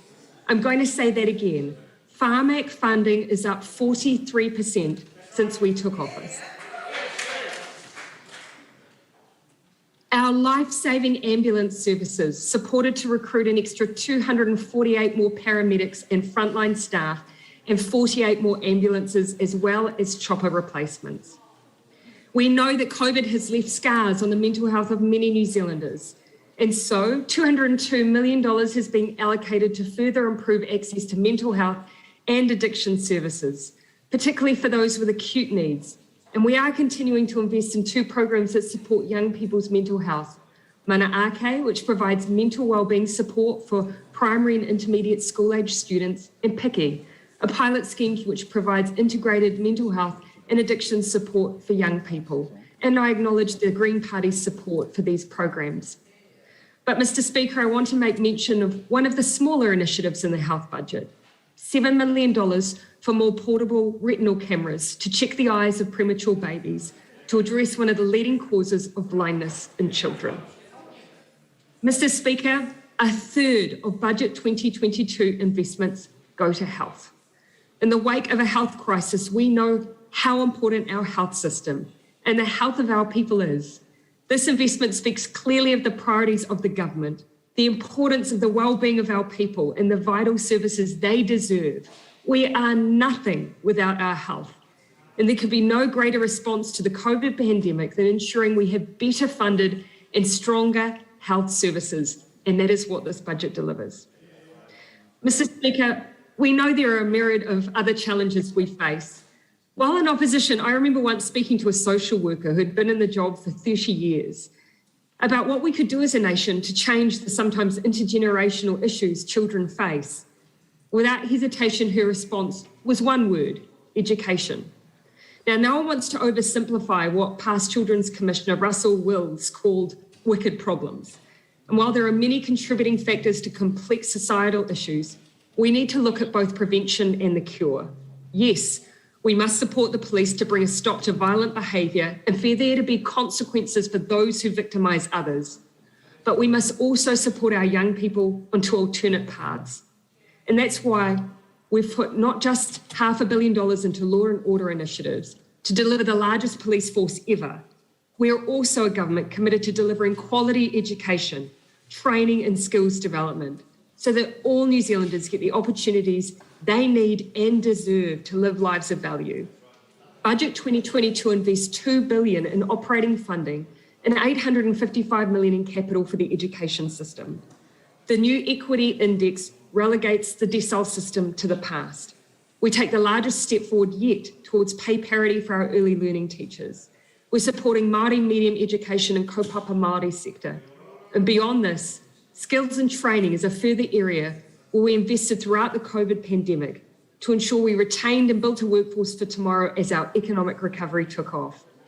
We have the lowest unemployment rate on record, and so we need to reach into every corner to grow our domestic workforce. Successful programs like Mana e Mahi, which provide significant support to people furthest from the labour market, upskill and enter employment, receives continued investment in this budget. We've also extended the apprenticeship boost. Just last week, Mr. Speaker, I received this letter in response to that pre-budget announcement.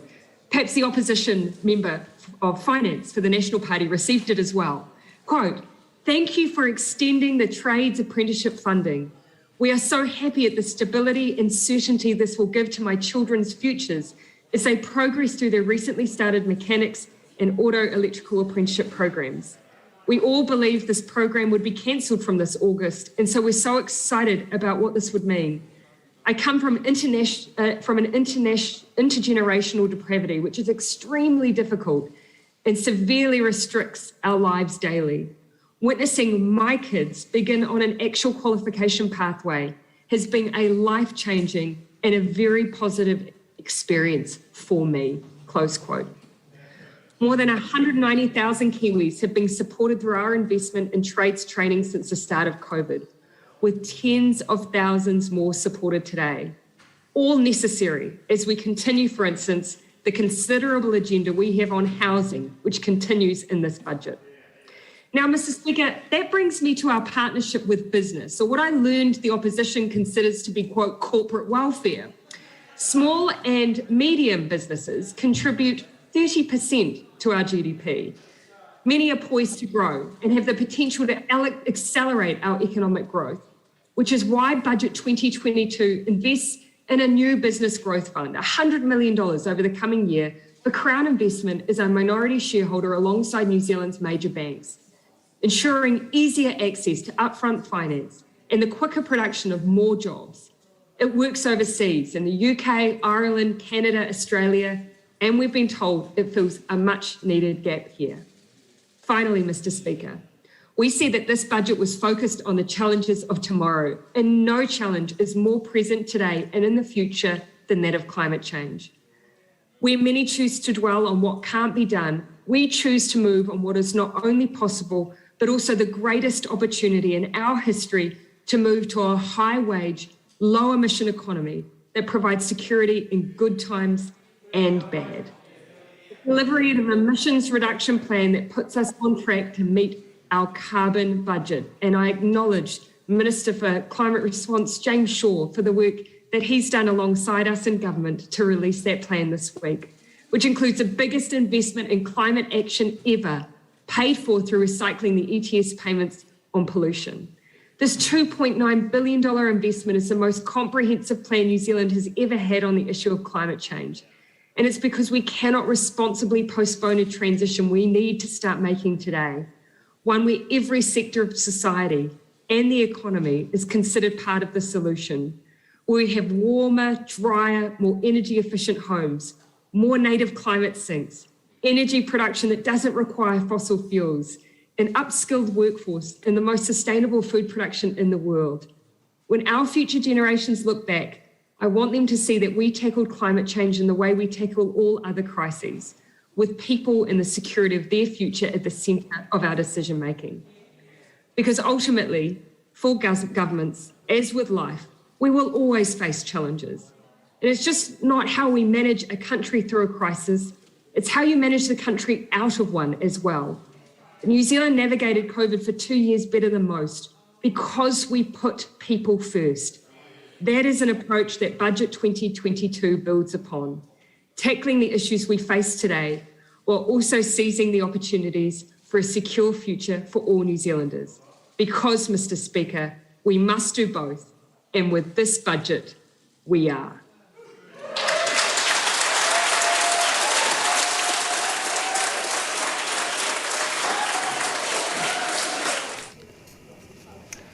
Hi, welcome back to the Herald newsroom in Auckland. We just heard the Prime Minister Jacinda Ardern there, sort of doing her best to sell this budget from virtually from the sickbed.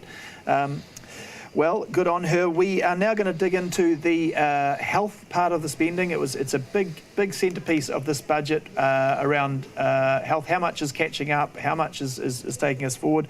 With me, I have Dr. Tim Tenbensil.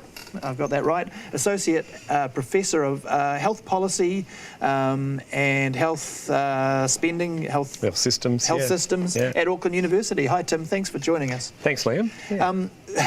A lot to take in, and of course you haven't had a chance to really dive into those numbers yet. Yeah. But looking at what you've seen, top line stuff, what was your first impression? Have they sort of done enough to get us back on an even keel?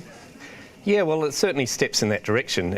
I mean, I look at the figures and see, in terms of the baseline operating budget of the health system, we're kind of looking at a 10% increase to the baseline. Yep. That is baked in now. So that's pretty big in anyone's language, and every other sector would be looking at that with huge envy. Yep. But to put it in context, there was a period, the whole of the 2010s, in which baseline health sector spending didn't increase at all. And when you think about it internationally, the norm is for it to, and I'm talking per capita here, so as our population grew dramatically in that period. Absolutely. So the norm is that it increases about 3 or 4% each year per capita. So we've got sort of nearly, you work that out what that looks like, and that's billions. Yep. And yes, we're clawing some of that. So we really are playing catch up. Absolutely. And when you talk about 10%, that's across the areas, just to be specific for people. This is upgrading hospitals. The Farm Act was interesting, because that's always contentious when they, have to make very hard calls about which drugs we can fund in this country. Do you think that would be enough money that we will see drugs that are on that line get funded? Yeah, I think it was certainly going to put a few more over the line, but cancer drugs by their nature, or many of them, are extremely expensive. So, you know, I wouldn't say everything is going to get over the line, and not, nor should it necessarily. Yeah, and on the hospitals front, it's no new hospitals, but, you know, we've heard plenty of stories about how run down some of our hospitals are and how much sort of work they need just on the buildings. So I guess, you know, that makes sense. Where else does the money go? What about the front end, you know, out in the community, that part of it? I mean, does that go to GPs and to some of the programs that are... Well, there's welcome signs for, you know, significant boost in funding out there in primary and community sector. So that's not just GPs, although there's some going there. There's funding for, say, Pacific health providers, Maori health providers, which is coming up in a few places.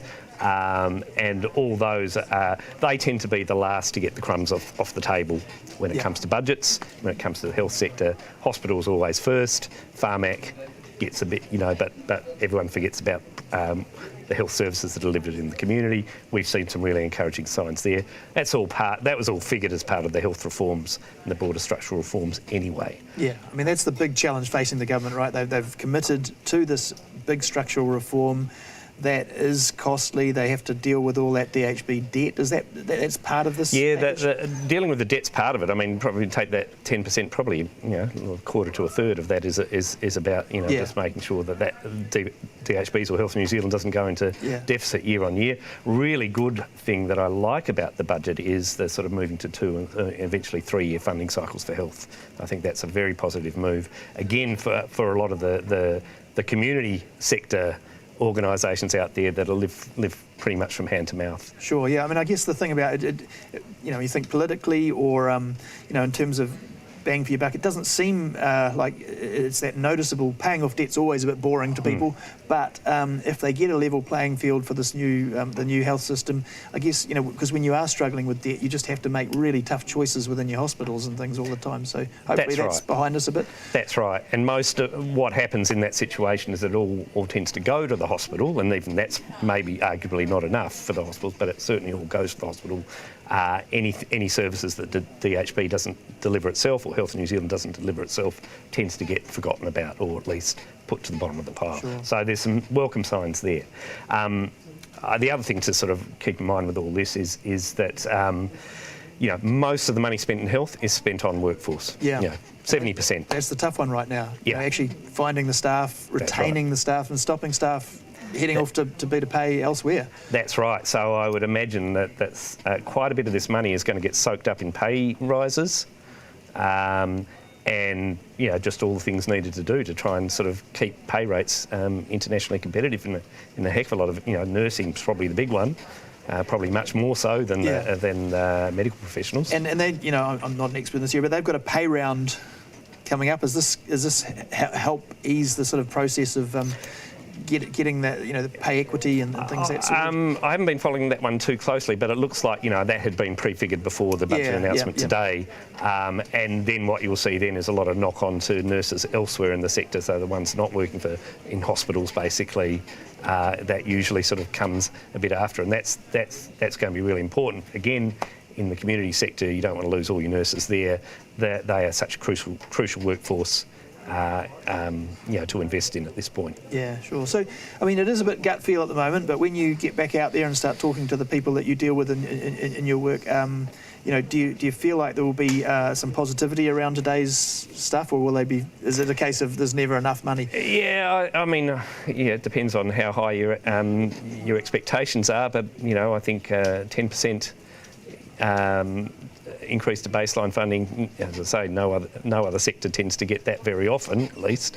So, yeah, I think that this has been prefigured. I guess the thing is managing expectations. Some people might have looked at this and thought there may be even more, but... Yeah, and then, of course, there's execution from here. It has to be, you know, the reforms have to go well, the money has to be allocated well. That's a really big one. And if we get to workforce and you look at an area like mental health, what you'll see is often the money is allocated, but it can't be spent if the workforce isn't there. Yeah. You know, so that's always a tricky thing in this area, and I think we'll see that in mental health continuing, and I think we might see that in a few other areas as well. That's great, Tim. We're going to leave it there and wrap up. So that is Dr. Tim Bensil from Auckland University. So thank you very much. And now we are going to, I think we're going to go to a call to Wellington to talk to Janae Tibsharane for some insight into the fiscal end of things and what business is expecting. Okay, welcome back. With me in Wellington, I have our Wellington business editor, Janae Tibsharane. Hi, Janae. Can you give us, what's your first big take walking out of the lockout? G'day, Liam. Well, this was a massive budget, the largest budget that Finance Minister Grant Robertson has ever delivered. The challenge that he faced with this budget was providing people with support as we face rising living costs while following through with longer-term spending plans around health and climate. So we saw large amounts put towards health particularly, and also to climate. We heard more about that on Monday, but then we also had bits provided to sort of ease the pain of the cost of living. Grant Robertson had to be careful not to put too much towards the easing the pain side of things, because if you put too much money into the economy, that would exacerbate inflation and make the whole thing worse. So a couple of the headline things, which everyone will see in the news, that these things will catch your attentions, is that they're providing a one-off payment of $350 over 3 months to low-income households. This is to people who earn less than $70,000 after tax last year, and people who don't receive the winter energy payment. Another thing is that the government is extending the discounted public transport fares and also the reduced fuel tax cuts. That extension is for 2 months. So there's a bit of support there, not perhaps as much as people wanted, but there is something. Yeah, I mean, and it kind of makes sense because those fuel prices are already back up, and if that tax had gone back on, it probably would have really shocked a few people. But it's $1 billion that is going into people's back pocket. I guess this is the nature of the politics, but they're going to cop it from the right probably that they are adding to inflation here. Do you think how do you think he's struck that balance? Yeah, well, that's the thing, that Grant Robertson was going to cop it from National if he didn't provide support for Middle New Zealand, and he's now going to cop it for spending a lot. So the increase in operational expenditure is nearly $6 billion, as was forecast. That is a lot by historic standards. Normally it's around $3 billion of an expansion. So no matter which way he went, he was going to cop it. It was always going to be difficult for the government to stop that fuel tax cut and the halving of public transport fares after 3 months. It said it was 3 months and it might extend it. I mean, you provide people something good and then you try to take it away from them. That's always going to be really tough. Yeah, I mean, it's still a big roll of the dice that they're hoping that this inflation will that the external inflation, the petrol prices, oil prices, will start to come down. Otherwise, they're really going to struggle. Another thing, actually, there has been a lot of talk about the debt position. Any surprises there? Or, I guess that's buried in the deep numbers, but roughly as expected around government borrowing. Yeah, that's right. It is roughly as expected. So Treasury increased its forecast debt issuance program by, how much was it by? It was by $26 billion over the forecast period. That was in line with what economists were expecting. So interesting, a large part of that increase, about $20 billion of it, goes towards the Treasury helping another arm of government, the Reserve Bank, helping the Reserve Bank unwind its quantitative easing, or its large-scale asset purchase program. So the Reserve Bank, when COVID came along, figuratively printed lots of money. It bought a whole bunch of bonds, became a really active player in the bond market in order to lower interest rates to stimulate the economy. Now the Reserve Bank's trying to get out of that program. It's trying to reduce the size of its balance sheet, and it needs the help of Treasury to do that. So Treasury is issuing a whole lot of additional debt to help the Reserve Bank get out of that position. So in addition to that, we also have the Treasury issuing more bonds than expected to pay for increased expenses. Just on that, tax take is also expected to increase, but expenses are expected to increase even more than was expected back in December. So tax take expected to increase, which suggests that they don't see the economy going off a cliff just yet. No. Although there is a lot of talk about a slowdown as those interest rates rise. I mean, a lot predicated on keeping that tax take up, I guess, because the numbers would start to look a bit different if we went into recession or something. Exactly, and just on the expenses side, so while the government is spending more, the other issue is that the government also is under these inflationary pressures that we're all under as well. So, there's upward pressure on wages. The people in the public sector also, their wages also need to try to keep up with inflation. So that sort of thing costs the government more. Also, interest costs are rising as interest rates increase to try to suppress inflation, and that comes at a cost to the government. Also, just even like building roads, houses, all these things, building materials, more expensive. Government's expenses are going up. Sure. Look, just finally, Janae, anything else there for business? I know that they didn't have high hopes. They were talking a lot about seeing some sort of evidence or the language or the tone from Grant Robertson suggesting that there's a joined up policy, that sort of thing. But any specifics there for them? Yeah, look, consultants will be happy. All these various reforms that the government is doing will help that. But I will just touch on two interesting things. One is in the supermarket space. The government said that it will introduce legislation to Parliament tonight to try to change the law that currently means that supermarket A can stop supermarket B from acquiring land next door and building a supermarket there. Right. I haven't quite explained that very well, but I get. But it potentially means more competition, right? And also potentially opens the way for a third player, or makes it more attractive for a third player to consider coming into New Zealand. So that would be a good thing. That's the thing. So it seems like they're going to try to push that legislation through Parliament really quickly, but that's a measure that will take some time. Consumers won't feel the impact straight away by any means. A second initiative, which is novel, is that, and hear me out here, this is something quite new for New Zealand. The government wants to team up with retail banks to invest and to create a new fund that can provide equity finance to small to medium-sized enterprises. So this means if I'm a small business, I need equity finance, not debt finance.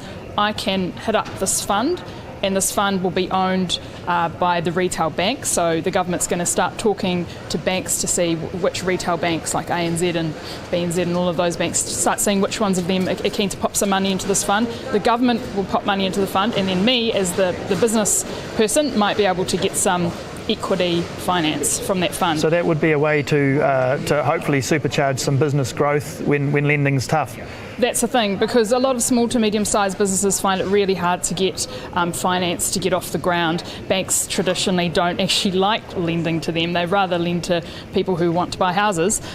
So this is a way of supporting SMEs. It's quite a novel approach. Yeah, the government will be interesting, a minority shareholder. It will be interesting to hear the feedback from business groups about that one. Look, thanks, Janae. We'll wrap it up there. I'll let you get back to writing all this up for the readers. Cool. Thanks, Liam. Cheers. Okay, well, moving from the business end of town to look at welfare and education, I have Herald journalists Stubby Henry and Isaac Davison. Hi, guys.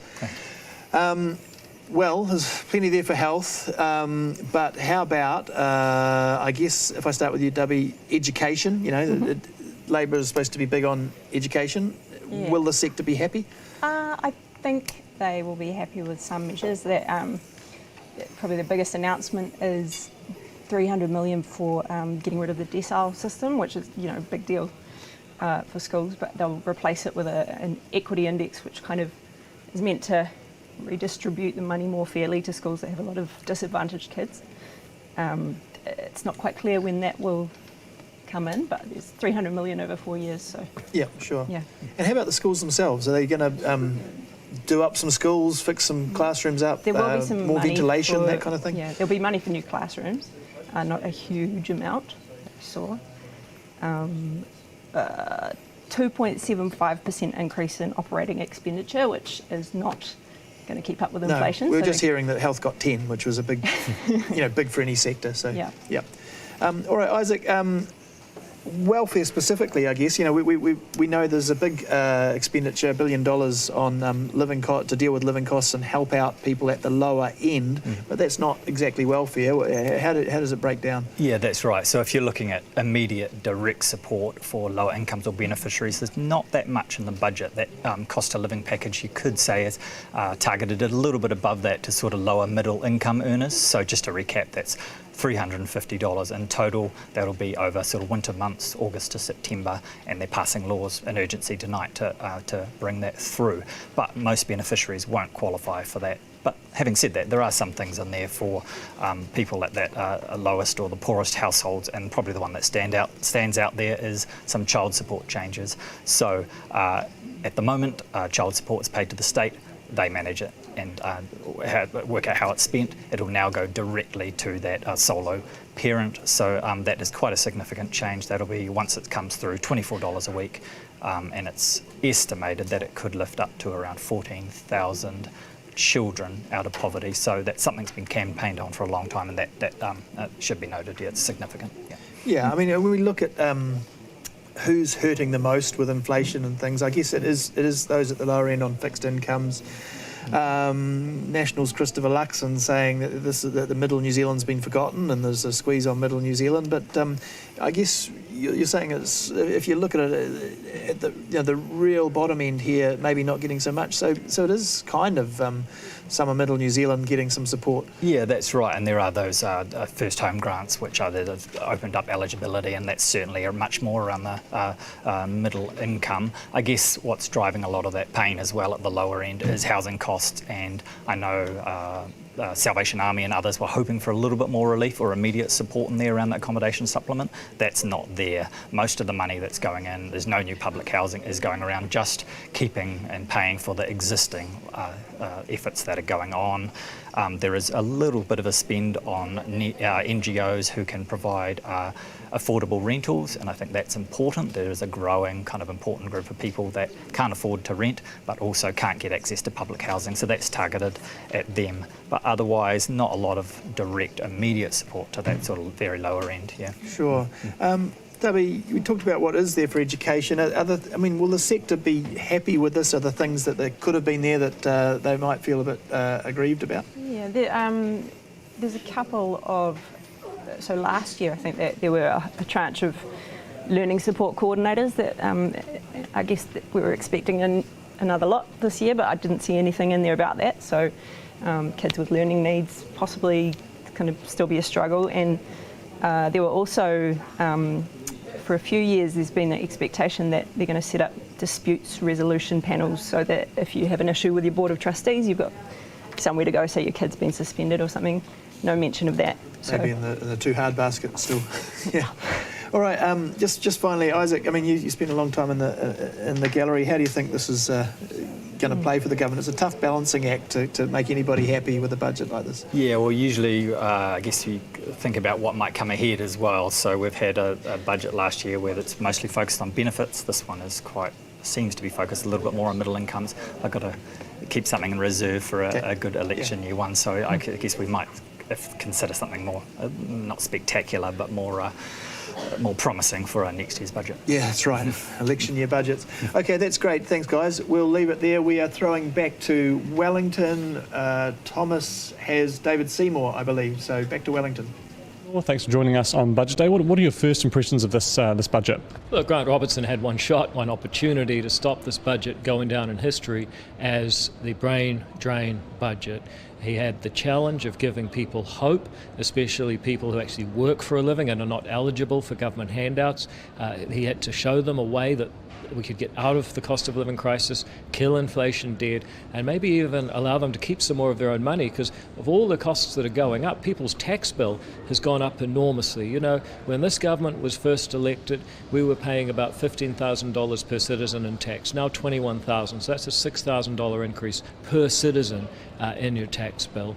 None of those costs have been put under any kind of microscope or brought under any sort of control. In fact, Treasury is now forecasting that inflation will be 5% next year. So this inflation story has a long way to go. And when I started saying it's a brain drain budget, Even I didn't guess that the Treasury documents published at 2 p.m. today would actually say there's going to be fewer people in New Zealand than they had forecast only 6 months ago in their December update. Right, so people are voting with their feet. They're not. Treasury reckons that we're already seeing Stats NZ published data showing population shrink. Well, certain parts of the population, I should say, certain age cohorts shrinking, and Treasury is extrapolating that and saying, hey, look, the population's not going to grow as fast as we thought it would. There is 1 year where the population does bounce back quite fast, and that's the year when we get bad GDP growth, and that means that year we have a per capita GDP recession. The economy is not growing fast enough for population gains. Is that a massive failing? We haven't seen a GDP per capita recession for, in non-bad times for years. Well, I think the forecasts of economic growth are very tenuous. I mean, all of the forecasts we got in December, they're now much worse in the May data. So the Treasury made a bunch of forecasts. Now debt's going to be $15 billion higher than they forecast in December. We've gone from a $800 million deficit to a $6.6 billion deficit next year. We're going from about $2.5 billion on interest on the government's debt up to $4 billion. We're paying almost $2 billion more in debt than they thought we would in December. Everything is getting worse, and when they say the economy is going to grow, I'm not so sure about that either. I'm hearing about the pressure in construction and many people's businesses. We really needed to focus on cutting taxes, cutting spending, and letting people get on with actually trying to recover. Instead, they've got a whole lot of ideological projects at enormous expense. I just think it's going to make people leave. And on the actual, what the government has decided to spend money on today, health is obviously the big winner. In 2019, I think we had a health system of about $19 billion a year. Next year, it's going to be $26 billion, and none of that is COVID spending. So that is a massive increase in the health budget. Now, ACT at the 2020 election did say that it wanted to increase health spending. I think it was about $200 million a year. I mean, obviously this is quite a lot bigger than that, but is there any of that health spending that you could get behind? Yeah, absolutely. Look, first of all, there's a reality there's got to be a settlement with nurses. There's a reality that people are facing a lot more costs, and so there's always going to be that kind of increase. Also, we believe that there should be more expenditure on pharmaceuticals. We risk dropping out of first world status in that area.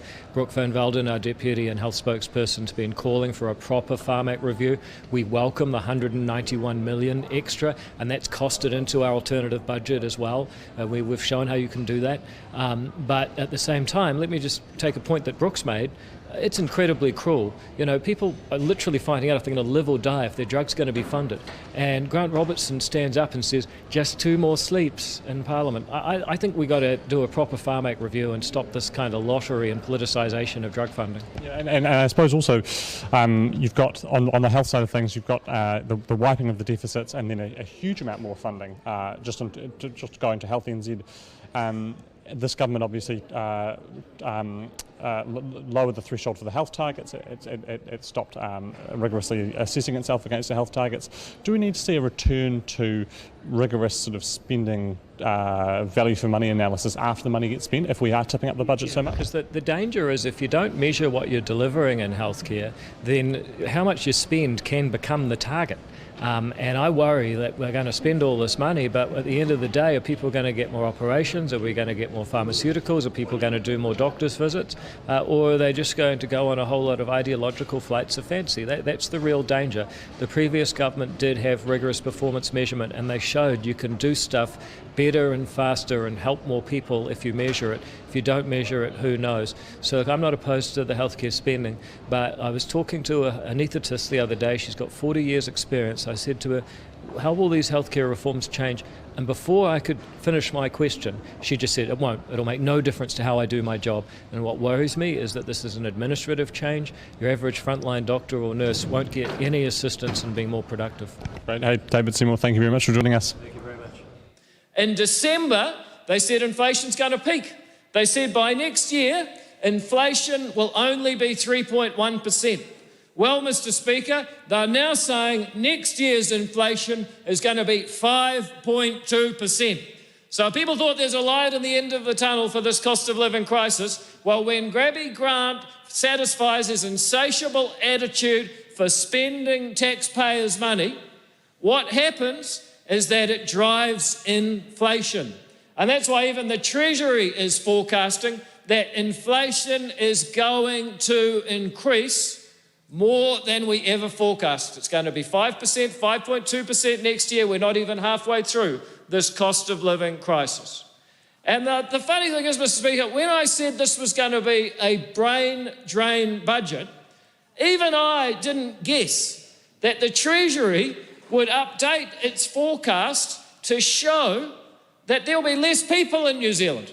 The Treasury is now assuming that 15,000 more people are going to leave than they assumed in December. Even the Treasury is predicting a brain drain. And why wouldn't they? Well, Mr. Speaker, because their forecast for our net debt, just as a government, is now $15 billion higher than it was only 6 months ago. This is just the change. Okay, we are back in the newsroom. David Seymour, very animated about things like government spending and how inflationary that might be. I'm keen to hear how the markets and the economists and some of the business people are feeling about that. With me, I have Duncan Bridgman and Tamsin Parker from the Business Herald. Hi, guys. Duncan, I'll start with you. What was the initial reaction from the market? Did we see anything from the dollar or anything like that would suggest that this was out of the ordinary, the budget? Well, as usual, it's been pretty mild. The Kiwi dollar did sort of rise a tad, but nothing meaningful. Probably the biggest reaction has been in the yield market, in the bond market, sorry, with interest rate going up about 5 basis points across the curve. So what that means is that the market's pricing in more inflation, more expectations of higher interest rates as a result. Probably because in the Treasury forecast they are predicting inflation to be a bit more or a bit higher than what the market was anticipating, what the Reserve Bank was forecasting. So that's what we saw immediately. Obviously there's a lot more detail to draw into, but that's not great news. No, particularly not if you're a first-home buyer looking at more expensive properties. And even looking at what the government's trying to do here and some of those short-term measures to ease the pain, if we're talking about inflation going longer, that just creates more problems further down the track. Yeah, that's right, and I'm not sure whether those inflation forecasts take into account that $350 payment, which it could be seen as adding fuel to the fire of inflation if people spend it how they want to. Obviously, it's not going to go a long way to addressing the cost of living anyway, with the other price of petrol and food and just general housing expenses. So, there's that to consider. But I think business in general are sort of looking at, there's some mixed reactions, some good, but the usual mixture of sort of questioning each of these kind of packages and whether it's going to make a difference and is it going to help people in the long run. There's no tax relief, for example. Yeah, sure. Tamsin, inflationary potentially, that's got to be a worry. You spend a lot of time looking at the interest rates. What are you picking up? Well, obviously, higher inflation, feeds through to the Reserve Bank. Potentially means they have to increase the official cash rate, faster or higher than what they have predicted already. And obviously that flows through to mortgage rates, so not great news for those with big mortgages. We're already seeing rate rises come through significantly, and it looks like there's more pain to come. Yeah, it's pretty cruel. I mean, it's kind of like the big dilemma for the government right now is anything they do to relieve the pain and puts money in people's pockets is actually also inflationary and is adding to the problem. Was there anything there for business? Duncan, did you see any, or Tamsin, any specifics for business? Yeah, so there was an announcement about a $100 million business growth fund, and that's money that they're looking to target for small and medium-sized businesses. Now, at this stage, they've said that they want to be the minority investor in a fund, and they're hoping the private banks will also come on board with it. But as far as I understand, or from what I understand, there's actually no agreement with any of the banks yet on how much they'll put in and who will put into that fund. So the banks know this was coming? They did. Right, yeah. Yes, they did, but there's been no details worked out on it yet. But I guess at a time when banks are hesitant to lend and there's a risk of business stalling, business growth stalling anyway. I mean, this is all about business growth. That could be quite a positive for some small businesses that maybe will have see opportunity to grow even if the economy's doing it tough in the next 6 months or year. Yeah, definitely. I mean, this fund could definitely inject money into businesses that really need it to grow, but it's not really typically the space you'd see banks play in. It's more the private equity space, because you're talking about this fund taking equity stakes. It's not going to be loans, so you know, it's at the higher risk end, definitely. Yeah. I mean, I guess business would have, it's one example of maybe what business would have called innovative thinking ideas. I guess business would have liked to have seen a lot more of those kind of initiatives, Duncan. Yeah, that's right, Liam. I think they're always looking for, ways to address skill shortages, for example, and that's been a real burden on businesses trying to grow out of the pandemic anyway as we come out. There's one big area that small businesses really kind of struggling with. There's a bit of infrastructure in the budget in terms of port feasibility studies. Kiwi Rail gets its normal whack of money. We are probably at the point though where we're in difficult times. There's a limit to what the governments can do to kind of stimulate spending in that area, or the economy in that area, sorry.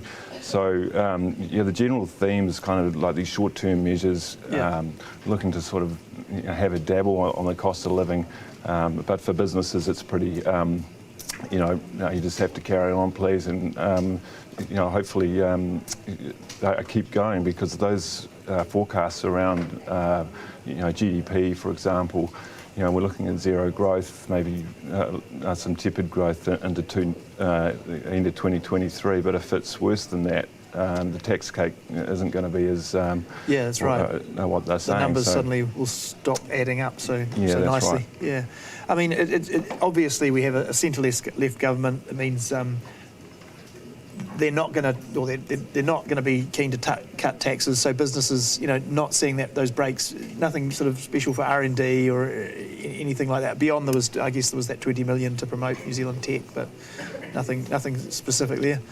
No, and I think that's probably the one area that there's businesses are going.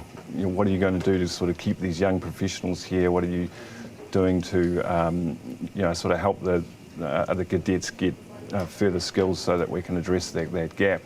We're already seeing the exodus, as we talked about. What's there in this budget to kind of retain keen New Zealanders who want to sort of make a life here, but they're being attracted to greener pastures overseas. Unfortunately, there's obviously the OE that they're dealing with as well, wanting to get overseas, have that experience, but wages are just not quite comparable to other countries, unfortunately. Yeah, and we're going to hear a lot about debt. Obviously, it's very political, but was the and people expected the debt. The debt was blowing out here, this part of this budget, but anything there that's looks particularly troubling, or that the market wouldn't have expected? Well, I think they're using two different measures now. There's the 19% of GDP versus the 41% of GDP. The one thing is that is manageable, I guess. Any more than that, you're getting into territory where it's very risky. What we can't afford is another shock, and I think they've got to start working on addressing that debt, regardless of what position they think are the fiscal positions in, which is pretty strong, relatively. But you just can't afford to let that debt get out of control. It is lower than a lot of other countries, as Grant Robertson mentioned today. So by that measure, yes, it's not so bad, but as we've seen before, you can't rest on your laurels when it comes to that sort of debt that we've taken on over the last couple of years. Yeah, that's great. Any last thoughts, Tamsin, from the business side, or is it?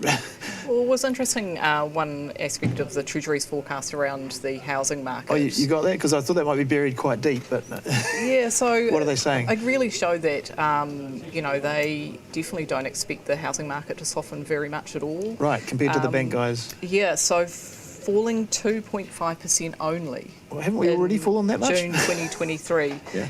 That's over a whole year, because obviously at the moment we have fallen, we have fallen from the peak, but we're still up over the whole year. So the expecting year to June 30 this year still to be up house prices to have risen 5.8%, which obviously is a lot slower than what it has been in recent years, but then only really dipping next year and then back to flat after that. So if they're too optimistic there, that could be another headwind. Let's hope they are right there and being overly pessimistic about our inflation. That's great, guys. Look, we're going to leave it there. We're going to throw back to Wellington, where I guess we're giving Grant Robertson one more chance to sell this thing, and he's talking to Thomas Coughlin. Back to Wellington and Thomas with Grant Robertson. Finance Minister, Deputy Prime Minister Grant Robertson is joining me now. It's the man of the day, the man of the moment. I mean, how does it feel to finally have this out in the open? Yeah, look, every budget's got its own challenges, and obviously we had the two COVID-based ones in 2020 and 21, which were hard to put together. This has been a challenge for different reasons. Obviously, New Zealanders are facing a cost of living crisis. There is pressure in the economy around the world, and so making sure that we dealt with those issues whilst also making the reforms we wanted to make in health and climate was a difficult balance, but it's a careful balance in the budget. You said the last budget meetings were in April this year, and obviously I'm sure one of the last things you probably put in was that cost of living package. What was it that tipped you over the edge and made you think, actually, you know what, we need a $1 billion cost of living package? I think it was really what changed was the Russian invasion of Ukraine and the fact that had such a big impact around oil prices, which then added to inflation that was already there because of the supply chain constraints. And so putting all that together in the first few months of this year, we recognised that we had the 1 April package, we had the winter energy payment, but there was a wider group of New Zealanders who needed some support through these next few months. Nationals alleged that the new multi-year appropriation, the way that you've changed the way that the operating allowances work by I suppose booking some spending against future operating allowances is fudging the fiscal discipline, and you're spending money that is sort of not yours to spend in the future. What is your sort of response to that allegation that's being made? Well, no, that relates to making sure we get certainty for important sectors in our society. So we're doing multi-year funding for health, absolutely. The health sector's been crying out for that to enable them to plan properly, to be able to employ staff. Similarly, in two sectors, in justice and natural resources, we've piloted an approach where we do similarly for them. This is actually just about good long-term planning. So does this mean we'll see in future, with budget spending, that we will see future budgets for more agencies having, We're going to review the clusters to see how they've worked. Certainly my view is that the annualised budgeting system doesn't always deliver us the outcomes we want. But clearly this means that now in the area of justice, all the ministers have come together, they've made a single plan, and the reward in a sense for that is to say, well, here's 3 years of funding certainty. They don't have to keep coming back. The budget allowances for Budget 23 and Budget 24 are what are listed in today's documents. Slight increase in 23, which is actually to do with more persistent inflation, and then the same in Budget 2024. So all we're doing is trying to give New Zealanders more certainty here. On inflation, the BFE forecast released today do show it sticking around for a bit longer. It is a grumpy economy out there, and Treasury did actually mention that some of that inflation was from domestic demand and then obviously international supply issues. I mean, is it keeping you up at night that you might be fighting an election in an economy that is very, very, very grumpy? Well, what I know is that for many New Zealanders, inflation is a big cause of pressure, but it is around the world. I mean, last night the United Kingdom reported 9% inflation. This is a global phenomenon, and it is a stress on household budgets and on the global economy. The thing is, economists at the moment do not agree whether we're heading for a so-called hard landing or a so-called soft landing. The good news for New Zealanders is our strong economic and fiscal position means we can weather those storms. And I suppose, heaven forbid, if we are heading for a hard landing, the government has the fiscal firepower stands ready to use that if we end up getting the opposite problem to inflation, which is deflation. That's right, and that's the issue. We're in a strong fiscal position, and relative to the rest of the world, we've kept debt incredibly low, and all of the partners that we would compare ourselves to, about a half of Australia, a third of the UK, a fifth of the US's debt. So we can manage this if we need to. At the moment, we still have forecasts that see inflation peaking in the second part of this year and then coming down. But we'll continue to monitor the global economy, do our best to support New Zealanders. On some of that health spending, and actually overall, there's still a massive capital spend this year. And you're in the middle of one of the biggest capital spends in history. Are you concerned that there are capacity constraints showing there, and what are you going to do to sort of... Yeah, look, we're the same as anybody else who's building anything in New Zealand. It's costing more because suppliers are costing more, and we've had a labour supply shortage. The immigration rebalance is targeted at getting people in. The United Kingdom reported 9% inflation. This is a global phenomenon, and it is a stress on household budgets and on the global economy. The thing is, economists at the moment do not agree whether we're heading for a so-called hard landing or a so-called soft landing. The good news for New Zealanders is our strong economic and fiscal position means we can weather those storms. And I suppose, heaven forbid, if we are heading for a hard landing, the government has the fiscal firepower stands ready to use that if we end up getting the opposite problem to inflation, which is deflation. That's right, and that's the issue. We're in a strong fiscal position, and relative to the rest of the world, we've kept debt incredibly low, and all of the partners that we would compare ourselves to, about a half of Australia, a third of the UK, a fifth of the US's debt. So we can manage this if we need to. At the moment, we still have forecasts that see inflation peaking in the second part of this year and then coming down. But we'll continue to monitor the global economy, do our best to support New Zealanders. On some of that health spending, and actually overall, there's still a massive capital spend this year. And you're in the middle of one of the biggest capital spends in history.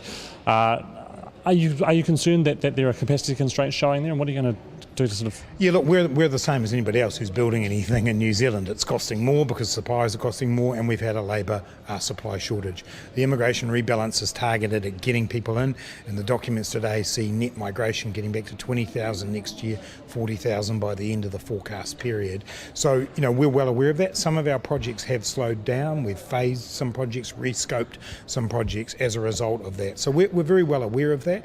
But the dilemma for me would be, stopping our State House building program, which would make no sense when we've got such a housing shortage. What are you going to do with the fuel and Fed and Ruck at the end of two months, the next 2 months? Are you going to give it? Will you give a clear signal today that is it, or? And that is it. That is our plan. As I said earlier on today, though, I've also lived through 2 years of COVID, and so we always have to be agile and adaptable, but the plan we've laid out today has dates, and obviously at the end of that 2-month period, that's when the new cost of living payment kicks in. And has National pushed you into the cost of living package? They obviously in March they had their $1.7 billion tax package essentially. Is that... Not at all. I mean, what we did was look at the circumstances New Zealanders are in and come up with a targeted short-term payment that won't exacerbate inflation in the way that those big tax cuts did. And actually, for those people, they're going to get $27 a week. That's more weekly than they would be getting from National's tax cuts. Prime Minister give you any sort of parting words today before you delivered the budget? No, she just expressed how disappointed she was not to actually be here, and she's a great person to give a speech beside because she's very supportive. But no, she's been great. Just delivered a really good virtual speech, which isn't an easy thing to do in the House. Grant Robertson, thank you very much for joining us. Happy Budget Day. Cheers, thank you. Okay, back to the newsroom, and that was Grant Robertson. One more go selling the budget. Difficult job for Grant Robertson. Spending a lot of money, $6 billion man, $1 billion to help ease the cost of living crisis, extending the cuts to the fuel tax, extending the public transport subsidies for 2 months, and indefinitely for those who have community services cards. So some help there, but already some talk about how inflationary some of these measures will be. Health, of course, the big winner as expected, but a lot of that is playing catch up, dealing with rundown hospital buildings and things. And after a long period with not enough expenditure, we now see a 10% increase to the baseline of spending across the board, which will be good news in some places. Farm Act, extra money, which could potentially mean that we get to see some new cancer drugs, things like that, getting across the line for New Zealanders. So that's positive. We're going to go back to Wellington one more time, where Claire Trevett, our political editor, is talking to Thomas Coughlin, just to give us a sort of a political overview of how they think the budget has played out for the government. So yeah, back to Wellington. By New Zealand Herald political editor Claire Trevett. Biggest budget in history today. Cost of living obviously at the centre of it, but also health. Do you think it's enough to ease Labour's pretty bad polling at the moment? I don't know if it'll go that far. When you say cost of living was at the centre, it didn't come to that much of the funding to address that cost of living crisis, which I guess is some credit to Grant Robertson's mettle and resilience against the polls, kind of just forging on with what he had expected to do and what he thought he needed to do in the health sector, which is where he wanted the money to go, rather than throw it all at the voters in a kind of cost of living sweetener. I don't know if it'll do much to arrest the problems they have in the polls. Whether or not it'll worsen, it remains to be seen. Possibly people didn't actually expect that much. The National Party has been sort of goading the government since March with its cost of living package. It's $1.7 billion for bracket adjustments, which are essentially tax cuts. The government responded with what amounts to a $1 billion, probably more realistically about an $800 million cost of living package, which is $350 for about 2 million people. Do you think National can kind of claim victory with the cost of living argument? They've forced their way into this budget? Well, I think they can to a certain extent, and that it does look like it was something Labor kind of tacked on toward the end of the budget process, let's say, given it's been paid for out of the COVID fund, not out of any other kind of baseline. I would have expected the fuel tax relief and public transport measures to be rolled over, given inflation is sticking around. In terms of the payment, I've already had emails from a man who's on a benefit who says that there's sweet FA in the budget for them, if you'll pardon the term, and he's a bit disappointed by it, so it hasn't pleased that end of the scenario. Yes, and I suppose after last year's budget, where benefits were increased dramatically, today we've got some changes around legal aid for people on low incomes, changes around child support for people on low incomes, and then we've got an appropriation which actually pays for something that the government's already announced on working with families. So there's really not a lot there for people on low incomes this budget, despite the fact that that low income people are being hammered more than they ever have before. Well, there's a nudge more support in those measures you talk about, and also the dental grants that they're now offering and things like that. But I mean, I guess that the way Labor thought is that they have had those big increases to benefits and working for families payments for at least the last 2 or 3 years, and it was time to give a nudge more toward Middle New Zealand, where the 70,000 includes many of the ones who are potentially wanting more out of the budget in the middle income brackets. I don't know for sure, but I mean Grant Robertson has made it clear that he thinks inflation will be a short-term kind of issue and it will gradually ease, and he doesn't want to overreact by putting in something dramatic and permanent just by way of trying to woo the voters back over to him in the short term. Yes, I suppose worryingly in today's budget we saw forecasts showing that inflation next year is going to be pretty high. Next year's obviously election year. It will be the highest inflation there's ever been, I think, and since the 90s when the government's gone to the polls. Labor should probably look at those forecasts and be pretty worried. Well, yes, they should, because that's also high inflation again next year on top of high inflation this year. And Christopher Luxon's just been talking in Parliament about the impact that has on government tax revenue and how the higher inflation goes, the more the government rakes in, and things like GST. And wage increases are also due to go up a little bit, fortunately, in some ways, but again, more tax revenue, so people will be looking and thinking, you're taking more tax from me. How much is a coffee? $4.50 here. Very good answer. I think it is. I quite like oat milk, so it's actually I'm usually over $5 at the moment. Anyway, that's my cost of living question. Thank you very much, political editor Claire Trevett, for joining the Herald, your employer, on this live stream. Always a pleasure, never a chore. That's great. That is Claire Trevett, our political editor, in fine form there. And that is it for the New Zealand Herald Budget 2022 live stream from the bridge. The journalists around me now can all relax, get back to their colourful language. But do not think that is the end of the coverage. As we dig deeper into the numbers, please check out the New Zealand Herald in print and online this evening and tomorrow and Saturday. There will be a lot more coverage, podcasts, and a lot more analysis of the budget. So thank you all for watching. Cheers.